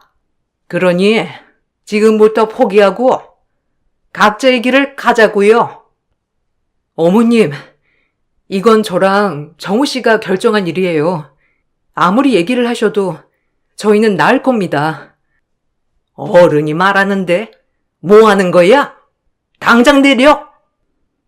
계속해서 제가 거부를 하자 시어머님께서는 갑자기 소리를 지르시기 시작했어요. 이미 깜짝 놀란 상황에서 시어머님은 내려서 보조석 문을 활짝 열고선 제 머리채를 잡고 밖으로 끌어내셨죠. 어머님, 머리 놓으세요. 이렇게 하지 마시라고요. 어머님? 내가 왜 당신 어머님이야? 당장 가서 아이 지워. 네가 안 지우면 이렇게라도 괴롭혀서 떨어지게 해야겠어. 진정 좀 하시고, 이건 좋은 방법이 아니에요, 어머님. 좋은 방법? 이게 제일 좋은 방법이지. 너랑 나는 이제부터 악연이다. 결혼한다고 해서 좋아질 것 같니? 너나 나나 서로를 위해서는 지금 치우는 게 맞는 일이야. 그러니까 고집 부리지 말고 당장 가. 어머님, 왜 자꾸 이러시는지 모르겠지만, 조금만 진정하세요. 언감생심 누굴 넘보는 거야? 너랑은 이미 틀어진 사이야. 이렇게 고집해봤자 뱃속의 아기가 축복이나 받을 수 있겠니? 네 생각만 하지 말고 주변을 좀 보고 생각하라고. 시모는 제 머리를 두 손으로 꽉 쥔 채 병원으로 향하기 시작했어요. 임신을 하고 나서 며칠 동안 입덧에 고생을 하면서 기력이 떨어진 상황이라 시모의 행동에 저는 따라갈 수밖에 없었죠. 그러던 중 갑자기 누군가가 저의 이름을 부르며 소리를 지르는 것을 듣게 되었습니다. 바로 엄마였어요. 이슬아, 너 이게 뭐야?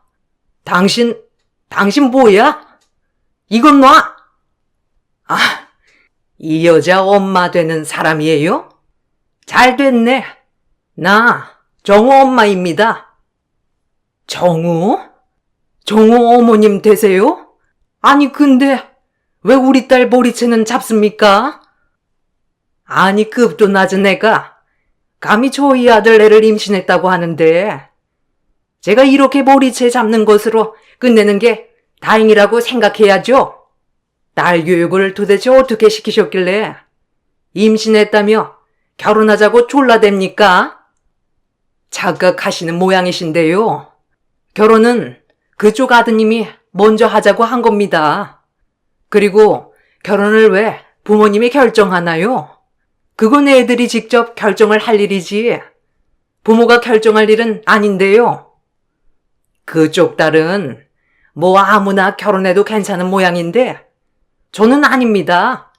변호사 아들이 꼴랑 사모직이랑 결혼한다는 게 말이나 된다고 생각하세요? 아니 능력이 있는 것도 아니고 그렇다고 해서 직업이 빵빵한 것도 아니고 제대로 갖춰진 거 하나 없는 애를 뭘 믿고 결혼을 시켜요? 전 절대 결혼 못 시킵니다. 거기다가 저기 뱃속에 있는 아기가 우리의 아이라는 걸 어떻게 믿냐고요? 뭐라고요? 그러니까 자기 아들보다 급이 낮은데 욕심 부리고 있다 이 말씀이신 건가요? 그나마 엄마는 좀 말이 통하네. 네, 저희 아들은 억대 연봉에 잘 나가는데 그쪽 따님은 사무직원이지 않습니까? 요즘은 의사처럼 변호사 사이 얻으려면 사무실 하나 정도는 내준다는데 그런 거나 가능하시긴 하겠어요? 시모는 말리는 엄마를 밀치고 저의 팔을 잡고 다시 산부인과로 들어갔습니다. 엄마는 잔뜩 화가 난 얼굴로 같이 올라오셨죠. 병원에 들어서자 모든 직원들이 일어나 인사를 하기 시작했어요. 시모는 잠시 당황한 듯 보였죠. 직원들은 엄마를 향해서 말을 시작했습니다. 아, 대표님, 어쩐 일로 여기까지 오셨어요? 원장님이랑 약속 있으신 건가요? 바로 불러드릴까요? 아니에요. 우리 딸이 임신을 했는데 요즘 통 몸이 안 좋아 보여서 그냥 잠시 들렸어요. 원장님, 지금 바쁘신가요? 아닙니다. 대표님 오셨다고 말씀드리겠습니다. 직원은 엄마에게 깍듯이 대했고 그 모습을 본 시어머니의 표정은 가관이었죠. 곧이어 원장님이 서둘러 나오시고는 반갑게 인사를 건네셨습니다. 아이고, 대표님. 어떻게 여기까지 찾아오셨나요? 진료 보시러 오셨나요? 아, 저는 아니고 우리 딸아이가 임신을 하게 되었어요. 혹시 몸 상태 좀 볼 수 있을까 해서 와봤습니다. 아유, 축하드립니다. 언제든지 진료 보실 수 있죠. 먼저 진료실로 가시죠. 네, 알겠습니다. 이슬아, 먼저 진료실 들어가봐. 정우 어머님도 일단 오늘은 댁으로 돌아가시죠. 나중에 다시 만나 얘기하는 게 좋을 것 같은데 어떻게 생각하시나요? 그렇게 하시죠. 오늘은 가보겠습니다. 엄마는 다음에 얘기를 하자며 시어머님을 돌려보냈습니다. 시어머님은 벙찐 표정으로 서둘러 나가셨고 엄마는 아무 말도 하지 않으셨죠. 그날의 충격의 여파는 생각보다 컸습니다. 충격을 심하게 받아 저는 며칠을 열병을 앓게 되었고 그 후에 하혈을 시작했습니다. 결국에는 아이를 보내야 했죠. 임신 초기 상태였지만 몸도 마음도 매우 깊은 상처를 입게 되었어요. 유산 사실을 알고 난 남자친구는 집으로 찾아와 용서를 구하였습니다. 그렇지만 부모님께서는 이제는 당신들이 결혼을 허락해 줄 수 없다고 하셨죠. 어머님, 아버님, 죄송합니다. 저희 부모님께서 그렇게까지 하실 줄이야 생각도 못했습니다. 다 제 불찰입니다. 용서해 주세요. 우리 이슬이 내가 정말 귀하게 키웠어. 너희 집안 배경도 다 알고 있었지만 사람 됨됨이가 중요하지 잘 살고 못 살고는 별 문제가 아니라고 생각해서 결혼을 허락한 거였어. 근데 너희 부모님이 한 행동은 아무리 생각해도 용서가 안 돼. 이제 그만 우리 이슬이 만나게. 어머님, 죄송합니다. 제가 이렇게 빌게요. 저 이슬이 없으면 안 됩니다. 이슬이 한 번만 만나게 해주세요. 아니, 이슬이 유산하고 상처도 너무 크고 지금 만날 수 없으니 돌아가. 엄마와 아빠는 그날 이후 결혼을 반대하셨습니다. 어차피 시댁 쪽에서도 결혼을 반대하고 있으니 더 이상 진행은 어려울 것이라 생각을 했죠. 그런데 며칠 후 남자친구와 함께 시어머님께서 집으로 찾아오셨습니다. 엄마 아빠는 갑작스러운 상황에 문을 열어주었는데 시어머님의 태도에 정말 황당해 하셨죠. 아이고, 제가 이런 집안을 몰라보고 무례를 범했네요. 아니, 처음부터 이렇다고 말을 해줬으면 좋았을 것을 제가 잠시 실례를 했습니다. 여긴 어쩐 일로 오신 거죠? 이미 결혼 얘기는 끝난 걸로 아는데요. 아유, 끝나기는요. 저희 결혼 다 허락했습니다. 아들이 이슬이 없이는 안 된다고 성하라. 저희도 못 이기는 척 받아들이기로 했습니다. 그러니 따님과 결혼 진행하시죠. 갑자기 태도가 바뀌신 이유가 뭐죠? 산부인과에서 제가 대표라 불려서 그러신 건가요? 아이고, 아니에요. 제가 그렇게 찌든 사람도 아니고 그냥 갑자기 결혼한다고 하니 화가 나서 그랬던 겁니다. 그 점은 사과드립니다. 다만 우리 애가 이렇게 결혼을 원하는데 안 시킬 이유가 없지 않나요? 이유가 없다니요. 이제는 저희가 반대합니다. 저희는 그쪽 아드님과 저희 딸 결혼시킬 생각 추워도 없습니다. 절대 결혼은 반대하니 이제 그만 돌아가 주세요. 아유, 사돈.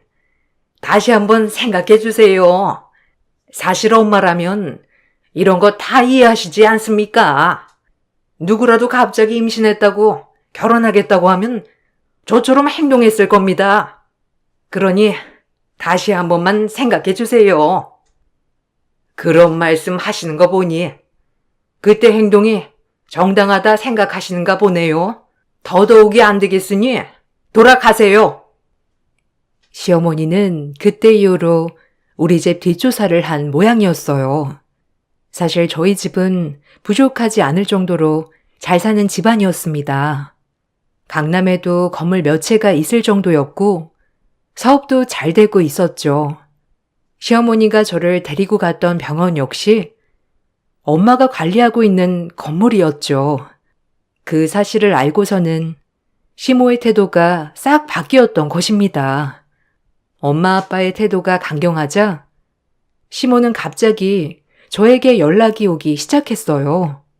그렇지만 저 역시 더 이상의 결혼 진행은 어렵겠다 생각을 하고 있었던 찰나였죠. 나다. 몸은 좀 어떠니? 괜찮습니다. 근데 어떻게 연락 주셨어요? 아, 어떻게 연락하다니? 시어머니가 며느리한테 연락도 못하니?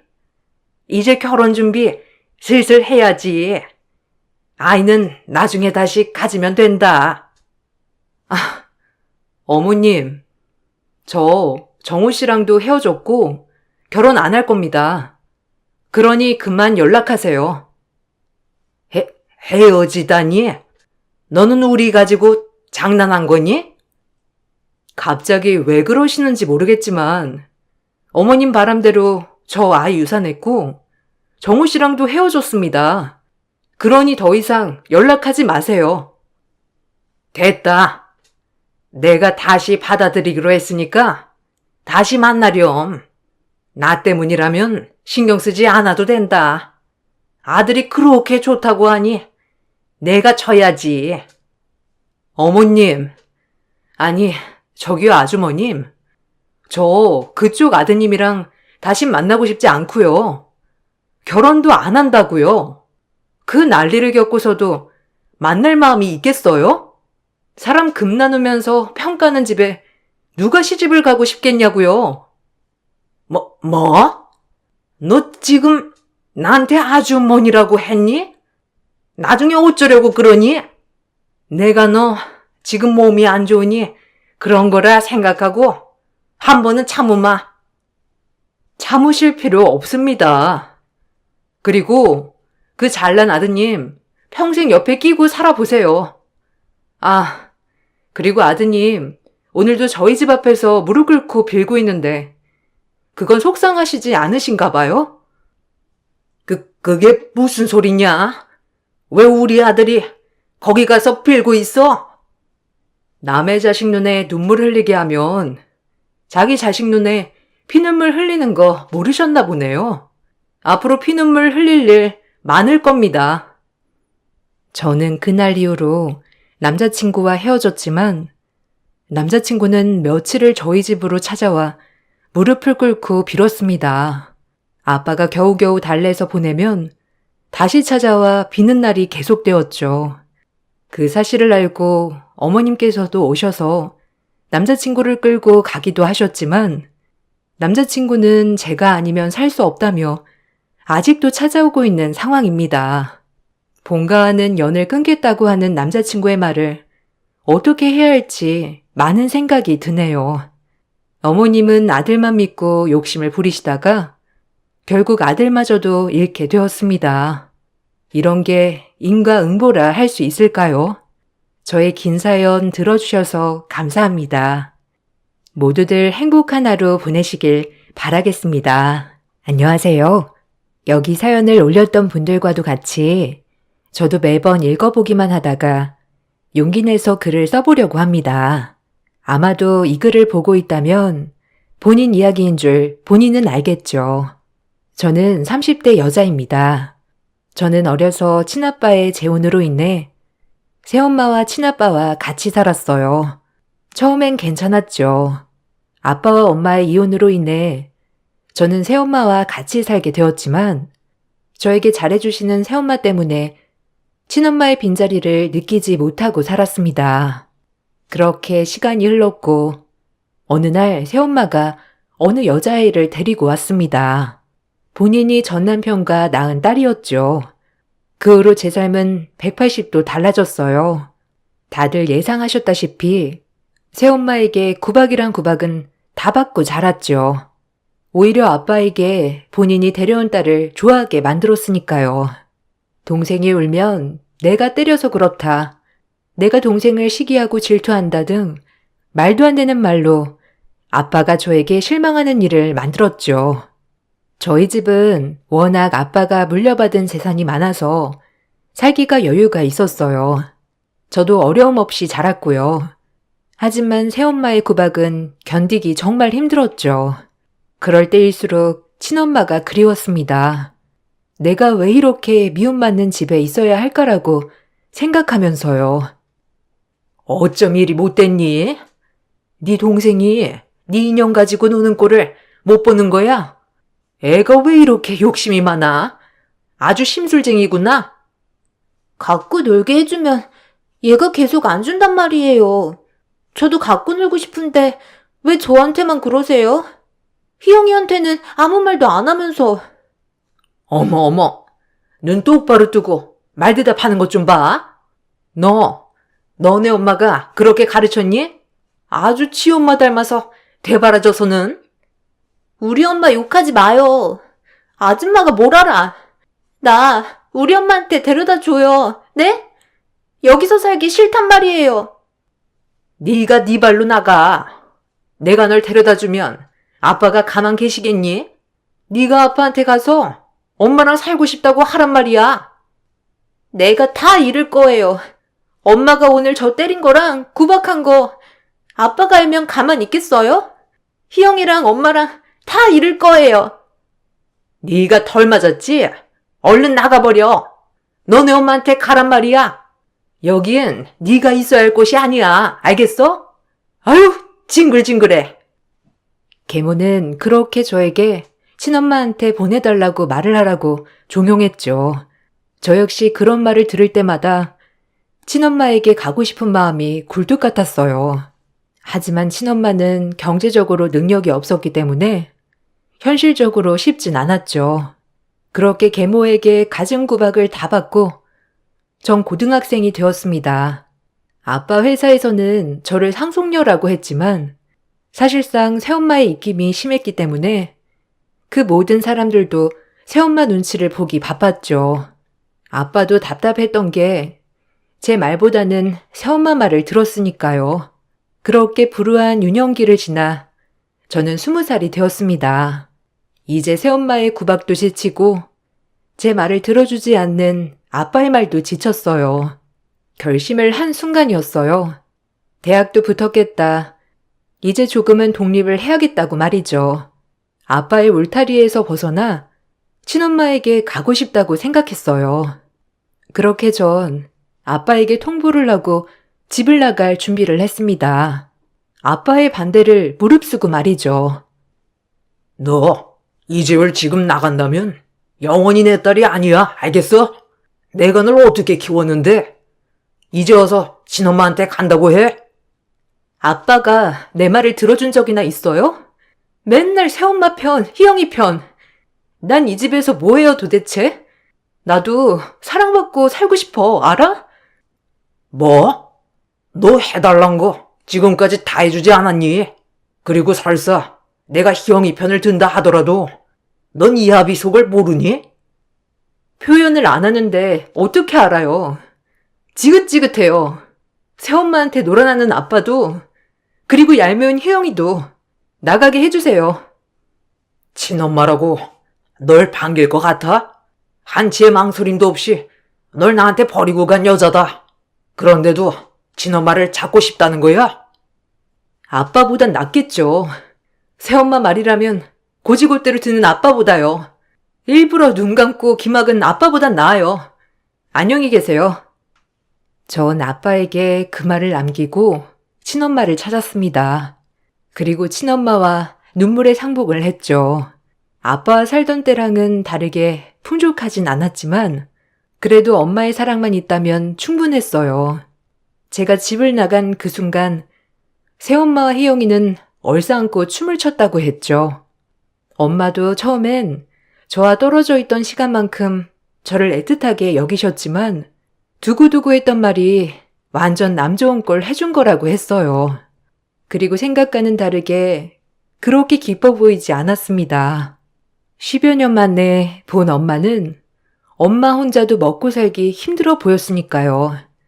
오히려 딸이라고 찾아온 제가 부담스러운 눈치인 것 같았어요. 또 한 번 좌절하고 실망했죠. 어디서든 사랑받지 못하는구나 하면서요. 아휴, 조금만 더 버티지. 그럼 엄마가 알아서 찾아올 텐데. 네 아빠 재산 다 네 건데 지금. 이렇게 나온 이상 너네 아빠가 가만히 있겠니? 아마 그 새엄마라는 사람이랑 그 딸한테 갔겠지, 안 그래? 남 좋은 일 하는 거야. 아유, 속상해. 난 괜찮아. 돈 필요 없어. 마음이 풍족한 게 중요한 거지, 안 그래? 그러니까 그만 말해, 엄마. 난 지금이 좋으니까. 내가 얼마나 가중구박 당하고 살았는지 알아? 엄마가 그거라면 이렇게 말 못할 거야. 그러니까 그런 얘기 그만했으면 좋겠어. 속상해서 그러지. 그렇게 구박당하고 결국엔 집을 나왔으니 아유, 아까워 죽겠네. 그래도 네 아빠께 다 네 건데. 그만하라니까. 그럼 내가 계속 구박받고 살았으면 좋겠어? 아빠도 변했어, 알아? 내 말은 들어주지도 않는다고. 그래, 엄마가 죄인이다. 내가 죄인이지. 널 그렇게 두고 나가는 게 아니었는데 엄마가 조금만 참았어야 했는데. 아휴. 엄마는 미안하다고 하셨지만 그래도 조금은 더 참지라는 마음인 것 같았죠. 처음엔 좋았지만 여기나 저기나 제가 마음 붙일 때는 없어 보였어요. 날 진심으로 누군가는 사랑해 줄까? 내가 도대체 왜 태어났을까 하는 생각에 휩싸여 모든 세상에 적대적일 무렵 전 한 남자를 만났어요. 처음으로 정말 누군가에게 사랑받는다는 느낌을 준 남자. 금세 사랑에 빠졌죠. 그리고 불타는 연애를 했습니다. 예비 시어머니는 아무것도 가진 거 없는 저를 마음에 들어 하시지 않았어요. 제가 공무원이나 있는 집 자식이었으면 좋겠다고 제 앞에서 대놓고 말했으니까요. 그 정도로 좋아하시지 않는 티를 내셨습니다. 그래도 남자친구가 저를 너무 사랑한다는 말에 결혼을 허락해 주셨어요. 그렇게 저희는 결혼을 하게 되었죠. 이미 아빠와는 연을 끊고 나왔기 때문에 결혼식에 아빠를 부를 수가 없었어요. 그렇게 엄마만 있는 결혼식을 진행하게 되었습니다. 훗날 아빠가 제 결혼 소식을 듣고는 큰 충격을 받은 듯 했지만 그때는 아빠에 대한 원망이 가득할 때라 별 개의치 않았죠. 그렇게 저의 신혼생활이 시작되었어요. 남편도 공무원 초년생이었기에 저희는 시댁에서 신혼이 시작되었죠. 행복할 줄만 알았던 결혼생활이 고단한 생활의 시작이었어요.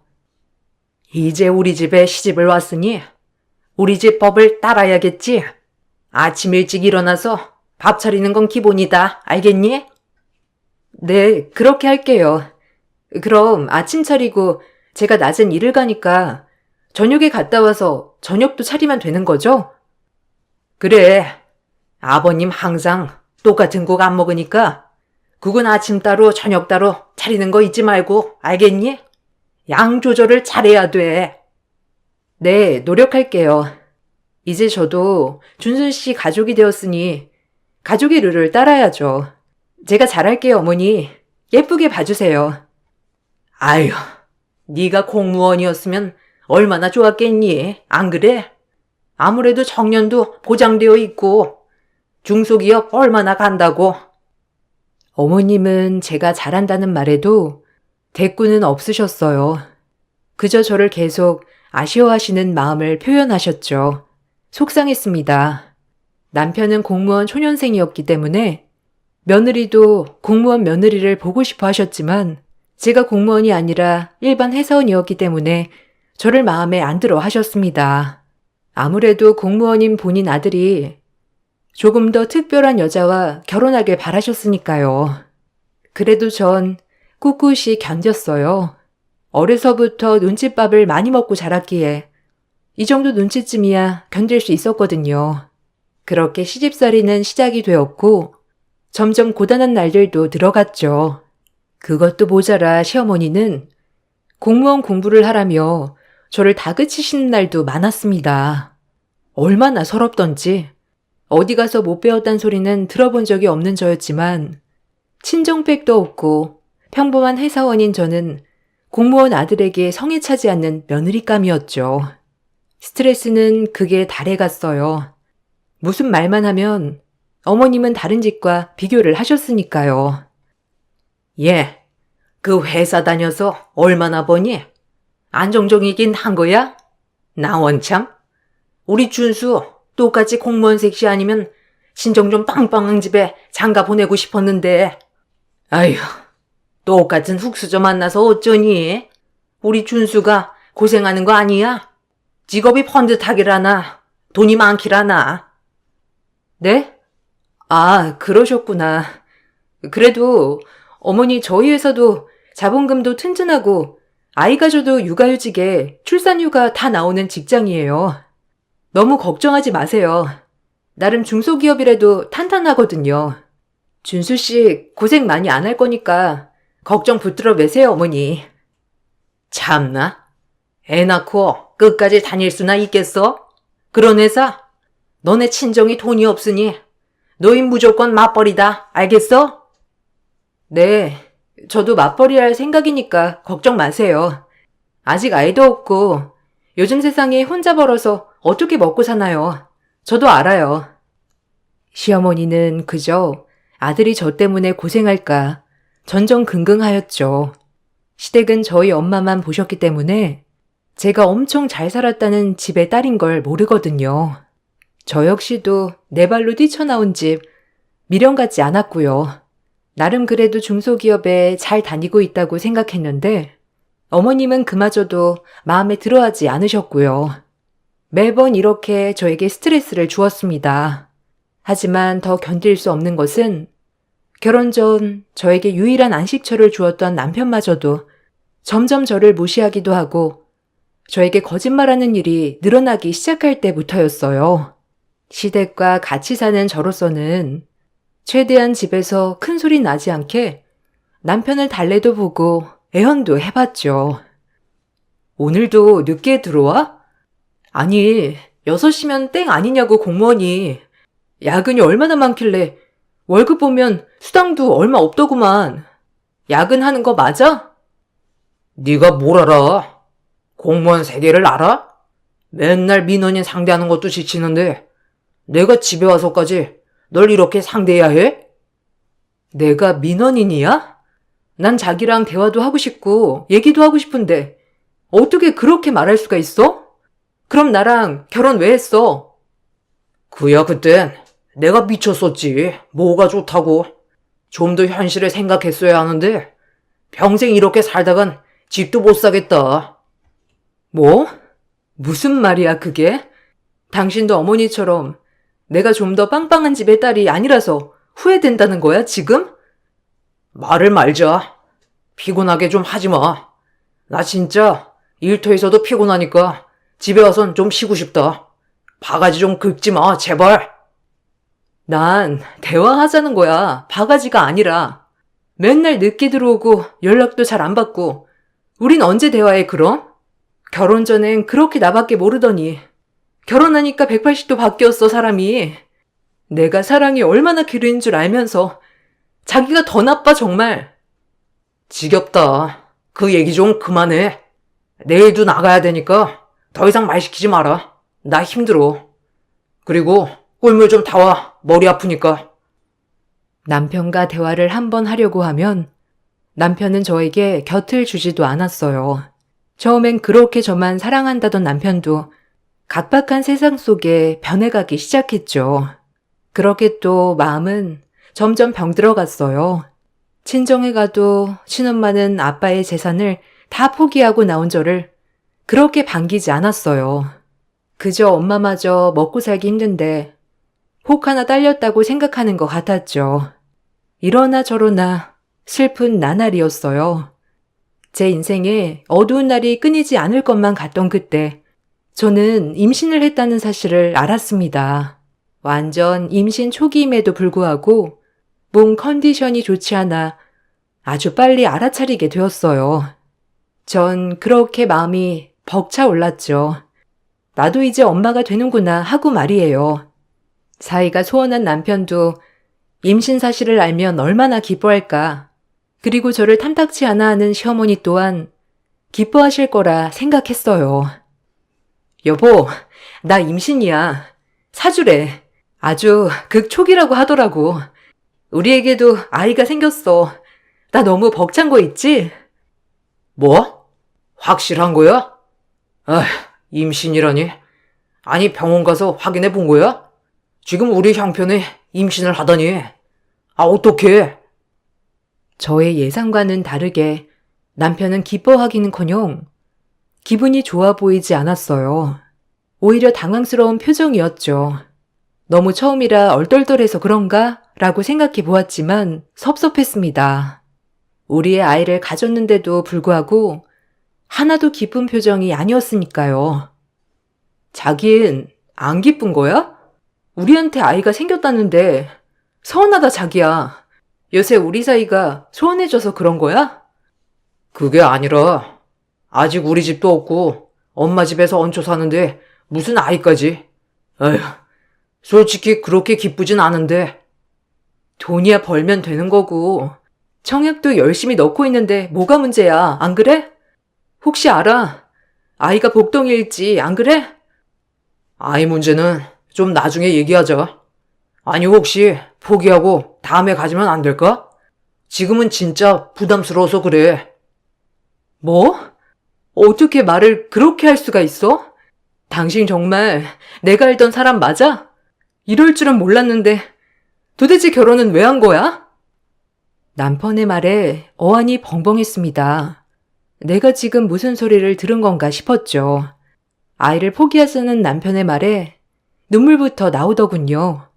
내가 선택한 사람이 이런 사람이었다는 데서 오는 실망감과 어려서부터 지금까지 누군가에게 제대로 사랑받지 못한 저로서는 내 생은 망했다는 느낌이 바로 들더군요.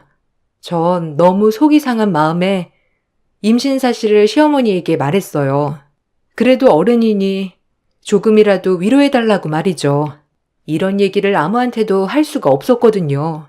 그리고 조심스레 어머니 의중도 물어볼 겸 해서요. 어머니, 드릴 말씀이 있는데 혹시 바쁘세요? 바쁘시지 않으면 저랑 얘기 좀 하실 수 있을까요? 꼭 상의해야 할 문제도 있고. 뭔 말이냐? 어떤 말을 하려고 그렇게 뜸을 들이는 거야? 뭐 혹시 휴직이라도 하려고 하니? 절대 안 된다. 아니, 그게 아니고요. 저 사실 임신 4주예요.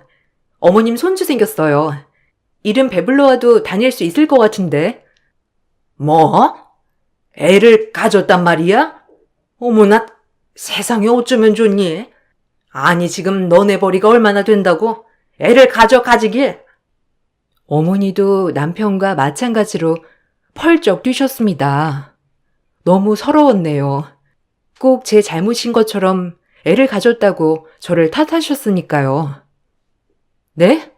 어머니 손주예요. 어떻게 말씀을 그렇게 하실 수가 있어요? 기쁘지 않으세요?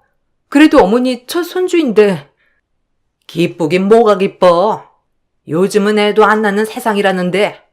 에휴, 없는 것들이 터한다 터해 진짜. 집도 없이. 준수는 뭐래? 준수 씨도 마냥 좋아하진 않아요. 하지만 지금은 좀 놀라서 그렇지. 그래도 준수 씨 아이니까 기뻐할 거예요. 시어머니는 저의 말에 기가 차다는 듯이 말을 더 이상 하지 않았고 그저 나중에 얘기하자고 할 뿐 더 이상 말이 없었습니다. 좌절스러웠죠.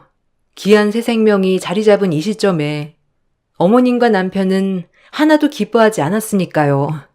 하지만 며칠 뒤 왜 두 모자가 그렇게 기뻐하지 않았는지 이유를 알게 되었어요. 그 둘의 이야기를 엿듣고 졸도할 뻔하였죠. 아니 어쩐다냐? 넌 그러게 조심스럽지 못하게 이 시국에 애를 만들어? 아유, 그 여자애 알면 어쩔 거야.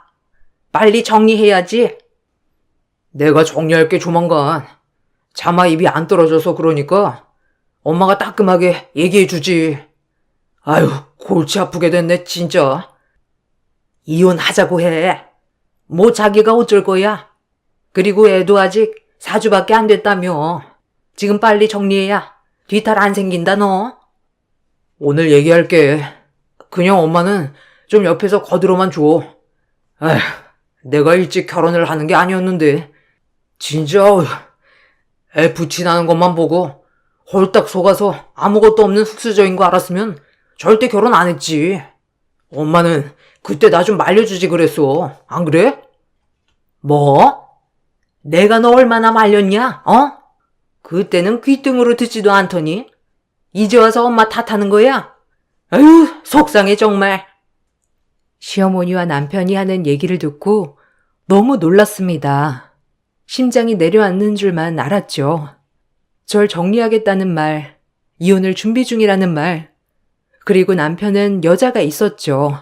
그래서 저에게 그렇게 소원했던 것이었어요. 제 자신이 어쩜 그리 초라하고 비참하던지. 지금 무슨 말들 하는 거예요? 정리? 그 여자? 지금 내가 들은 말이 사실이에요?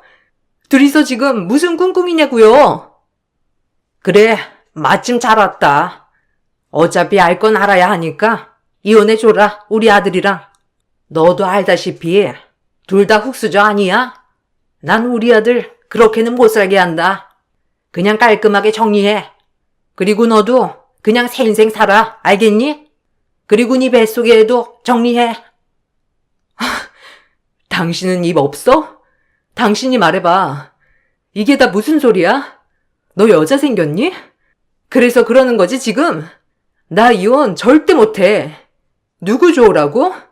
이 애는 무슨 죄야, 안 그래? 기가 막혀. 이런 법은 없죠, 어머니. 어떻게 어머니 손주가 뱃속에 있는데 정리하라는 말을 쉽게 해요? 제발 이혼해줘. 내가 미안해. 너도 이렇게 사는 거 지긋지긋하지 않아? 우린 진짜 아닌 것 같아, 어? 너도 하루빨리 새 출발해. 그리고 내 행복 빌어줘, 제발. 나 무책임한 거 아는데 그냥 놔주라, 어? 좋은 게 좋은 거잖아. 나 너한테 마음 없어. 이렇게 평생 못 살아. 제발 놔달라고 애원하는 남편에게 할 말을 잃었어요. 어디서부터 잘못된 것일까? 끊임없이 생각했지만 정말 모르겠더군요. 태어난 게 죄일까? 태어나고 얼마 안 있다 엄마한테 버림받아 살면서 새엄마 이간질에 아빠한테 미움받아 친엄마라고 찾았더니 반기지도 않아. 그리고 결혼마저 실패. 정말 죽고 싶었습니다. 삶을 이렇게 포기하면 안 되지만 살 용기가 없었거든요. 아이마저 지워달라고 하는 남편을 보니 정말 이 결혼 가망이 없다고 생각했어요. 남편에게 방 한 칸 마련할 돈 외엔 위자료 한 푼 받지 않고 이혼했습니다. 죽고 싶었기 때문에 싸울 용기조차 없었어요. 참 어리석었죠. 이혼 후 들은 얘기로는 지금 남편이 만나고 있는 여자가 집안도 부자고 친정에서 대준 사업자금으로 사업을 하는데 연매출 50억이 넘는 중소기업을 운영한다고 하더군요. 이 얘기를 들으니 비참했어요. 그렇게 전 방 한 칸으로 새로운 인생을 시작했습니다. 시어머니와 남편은 아이도 지우라고 강요했지만 차마 제 아이를 지울 순 없었어요. 전 이 아이를 위해 홀로 살아갈 것을 다짐하며 마음을 굳세게 먹었죠. 아가야, 미안해. 엄마가 너한테는 절대 엄마 같은 삶 물려주지 않을 거야. 두고 봐. 엄마 열심히 살게. 지켜봐줘. 아이한테 다짐을 하고 마음을 굳세게 먹었습니다. 시간이 지나고 보니 너무 바보 같기만 했더군요. 전 홀로서기를 열심히 준비했어요. 작은 규모의 회사에 대리급이었지만 미친 듯이 일만 했습니다. 그리고 곧이어 얼마 안 있다 지인에게 남편의 재혼식을 한다는 소식을 들었어요. 나 몰래 참 많이도 준비했다고 생각하니 이를 악물어지더군요. 어디서부터 나를 속여온 걸까라고 생각이 들자 제 자신이 흑화되기 시작했습니다. 이대론 가만히 있지 못하겠다고 생각하며 전 그 결혼식에 갈 준비를 했죠. 배부른 내 모습이 전 남편과 전 시모에게 어떤 얼굴로 비칠지 궁금했거든요. 그리고 결혼식 당일 조금은 늦게 출발했어요. 그리고 남편이 신랑 입장을 할 때 제 모습을 보여주고 싶었기 때문이었죠. 그렇게 결혼식보다 늦은 시간에 도착했어요. 역시나 신랑이 입장을 준비하고 있더군요. 저와 제 아이를 잊고 환히 웃고 있는 그 모습을 보자 분노가 치밀었습니다. 네, 신랑 입장하겠습니다. 그 어느 때보다도 정말 밝은 모습인데요. 우리 멋진 신랑 힘차게 앞으로 걸어와 주십시오. 사회자의 말에 신랑이 발을 떼었고 곧이어 전 앞자리에서 일어나서 박수를 쳐주었습니다. 그 모습을 보고 신랑이 걷다가 멈칫하더군요. 얼마나 웃기던지. 그리고 곧이어 신부 입장이 되었어요. 당황한 신랑 곁으로 친정 아빠와 손붙잡고 걸어오는 여자를 보니 놀라지 않을 수 없었죠. 그 모습은 충격 그 자체였거든요. 저희 친아빠와 이복 동생이었거든요. 그 충격을 뒤로한 채 입을 다물지 못했습니다. 그리고 두 다리가 발발 떨려 주저앉고 말았죠. 이복 동생은 저희 아빠의 지원을 받아 사업도 할 수 있었고 이렇게 성장했었죠. 신부 측에서 신부 엄마, 계모의 환한 웃음을 보니 눈물이 나더군요. 그리고 결혼식이 끝나고 울고 있는 제 앞으로 신부 측 하객들이 일렬 종대하는 것이 아니겠어요? 너무 놀랐습니다. 아니, 시영이 아니냐? 아니, 얼마만이야? 네 아빠가 널 얼마나 찾았는데 희영이 결혼식인 거 알고 온 거니? 어디 있었어? 상무님 안녕하셨어요? 그래도 절 알아봐 주시네요. 감사합니다. 저야 뭐 잘 지냈죠. 잘 지내셨어요? 아니, 시영이가 오다니? 너희 아빠가 널 잃고 얼마나 힘들어한 줄 아니? 결혼도 했다면서. 아, 아이도 가졌나 보구나. 그렇게 아빠 측 회사 사람들이 저를 알아보고 제 앞에서 저에게 인사를 한 것이었죠. 너무 감사했고 반가웠습니다. 집 싫다고 뛰쳐나간 저를 기억해 주시고 이렇게 알아봐 주셨으니까요. 하객들이 저에게 둘러싸여 웅성대자 아빠도 서서히 저에게 다가왔죠. 눈물을 멈출 수가 없었습니다. 10여 년 만에 본 아빠의 모습은 꽤나 늙으셨으니까요. 그렇게 나를 미워한다고만 생각했는데 저를 보자마자 덥석 안아주시더군요. 내 딸 시영이 어디에 있다 지금 오는 거냐 라고 하면서 말이죠. 너 이 녀석 어디 있다 지금 온 거야? 어? 희영이 결혼식인 거 알고 온 거야? 내가 미안하다. 그래도 연락 한 번 없고, 아빠가 얼마나 널 그리워했는 줄 알아? 이렇게라도 와줘서 너무 고마워, 시영아. 아빠가 그동안 얼마나 의지할 데가 없었는데. 아빠는 아빠 싫다고 뛰쳐나간 저를 용서해 주시고 안아주셨습니다. 그리고 뜨거운 눈물을 흘리었죠. 새 신부의 친정아빠가 하객을 보고 울고 안고 난리가 나자 곧 시댁 쪽에서도 제 쪽을 주시했죠. 그리고 제 모습을 보고 시어머니는 놀랐어요. 남편도 마찬가지고요. 배부른 거 보니 결혼했다는 소식은 들었어. 잘 살고 있는 거야? 필요한 거는 없었고 하고 싶은 말이 많다. 그리고 고마워. 죄송해요, 아빠. 저 임신 26주예요. 근데 이혼했어요. 집 나가서 잘 살 수 있을 것 같았는데 참 바보 같죠? 그리고 임신 4주 때 남편이 바람나서 저 버렸거든요. 놀라셨죠? 이런 모습 보여드리고 싶지 않았는데 못나게 살았어요, 그동안. 뭐? 이혼? 버림을 받다니? 우리 딸한테 감히 누가 그런 짓을 했다는 거야? 그 남자는 지금 어디 있냐? 너 배부른 거 알고는 있어? 아빠의 떠나가라 고함이 들리고 계모가 놀라서 다가왔어요. 그리고 저를 보고 입을 다물지 못했죠. 아마 이렇게 저를 마주할 거라고 상상도 못했을 테니까요. 시댁에서는 아빠의 고함 소리를 듣고 고개도 못 들고 어쩔 줄 몰라 했습니다.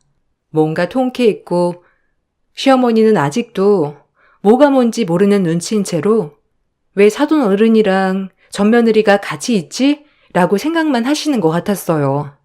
이때다 싶었죠. 아빠, 놀라실 거예요. 그게 제가 여기 온 이유거든요.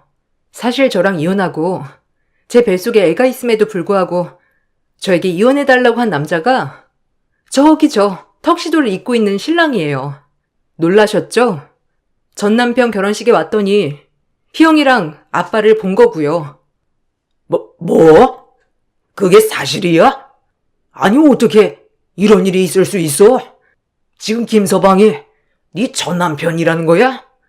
아, 기가 막혀. 임신한 널 버렸다는 거야, 근데? 내 이놈을 가만둘 것 같아? 감히 내 딸 눈에 눈물 나게 하다니?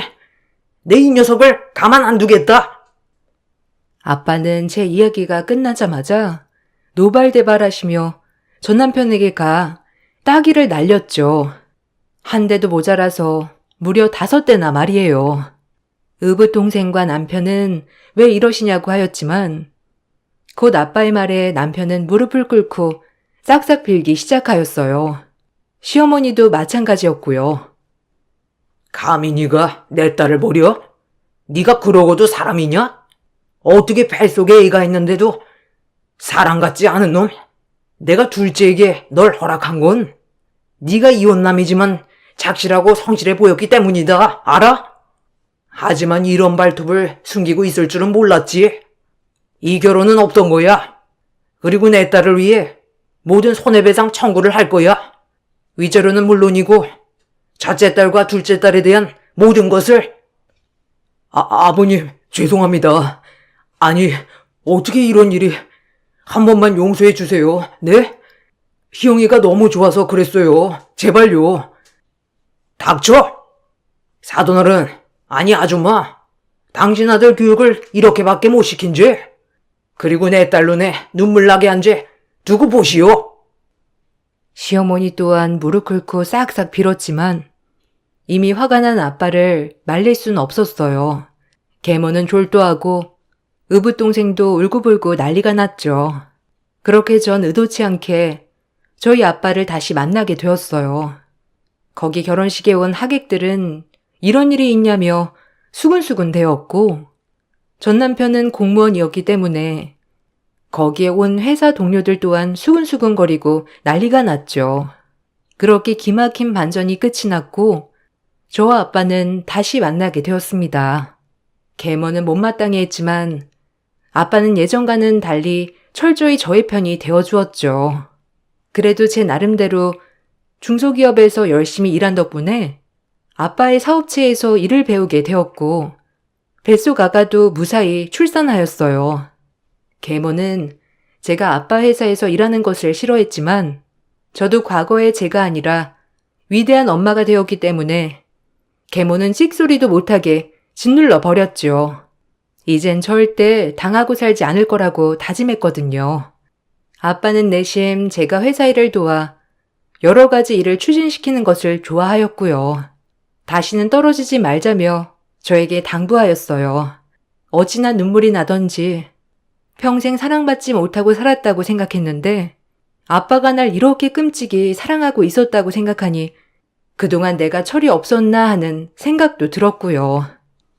그래서 기어이 이 집에서 살겠다는 거야? 이 집 싫다고 나가놓고서는 이제 와서 들어오겠다는 게 말이 되는 줄 아니? 하나도 안 변하셨네요. 욕심이 그득그득. 그동안 저 없을 때 희영이 친딸인 양 많이 행세하셨잖아요. 이제 욕심 좀 내려놓으세요. 개뿔 하나도 없이 혹 하나 데리고 와서 이 정도 누리고 살았으면 좀 놓을 줄도 아셔야죠. 내가 아직도 마냥 어린 이시영으로 보여요? 뭐야? 아니 너 말을 어디서 빼었길래 그따위로 하니? 너네 친엄마가 널 그렇게 가르치더냐? 눈 동그랗게 뜨고? 내가 어렸을 때 그렇게 당해놓고 지금 이 정도만 하는 걸 다행으로 여기세요. 당신 딸이 가진 모든 걸 다 뺏을 수도 있으니까 적당히 찌그러져 있으라고요. 알겠어요? 지금 아빠가 예전에 아줌마 말만 듣는 아빠로 보여요? 아줌마도 느끼잖아요. 그니까 작작해요. 내가 가만히 있을 때 지금이라도 감사하게 생각하란 말이야. 두 모녀 내쫓기 전에 나 건들지 마요. 내 딸이랑 나 건들면 나 가만 안 있어. 어렸을 때랑 달라진 내 모습을 보고 계모는 더 이상 말을 하지 않았어요. 그리고 예전 시모는 전 남편과 희영이의 결혼이 깨지자 저에게 다시 연락을 취했습니다. 어차피 제가 부잣집 신딸인 걸 이제서야 다 알았으니까요. 얼마나 어이가 없던지. 얘, 만나서 얘기 좀 하자. 너 애도 우리 집 핏줄이잖아. 만나서 우리가 얘기 좀 해야 하지 않겠어? 준수도 지금 후회하고 있어. 그렇게 지우라고 할 땐 언제고. 이제 내가 가난한 집 흙수저가 아닌 걸 알았으니 이래요? 이미 물 건너갔어, 아줌마야. 다신 찾지 마요. 그렇게 모든 것이 종료되었죠. 전 지금에서야 모든 것이 안정됐어요. 예전을 생각하면 철도 없고 슬픈 과거, 어두운 과거도 많았지만 오히려 딸을 낳고 좋은 일만 생긴 것 같아 딸에게 고맙답니다. 세상에 나 혼자라고 느낄 때 절대 우울해하지 마세요. 주변을 둘러보면 예기치 않게 내가 오해했고 생각보다 날 생각해주는 사람들이 있더라고요. 길고 긴 책을 읽어주셔서 감사합니다.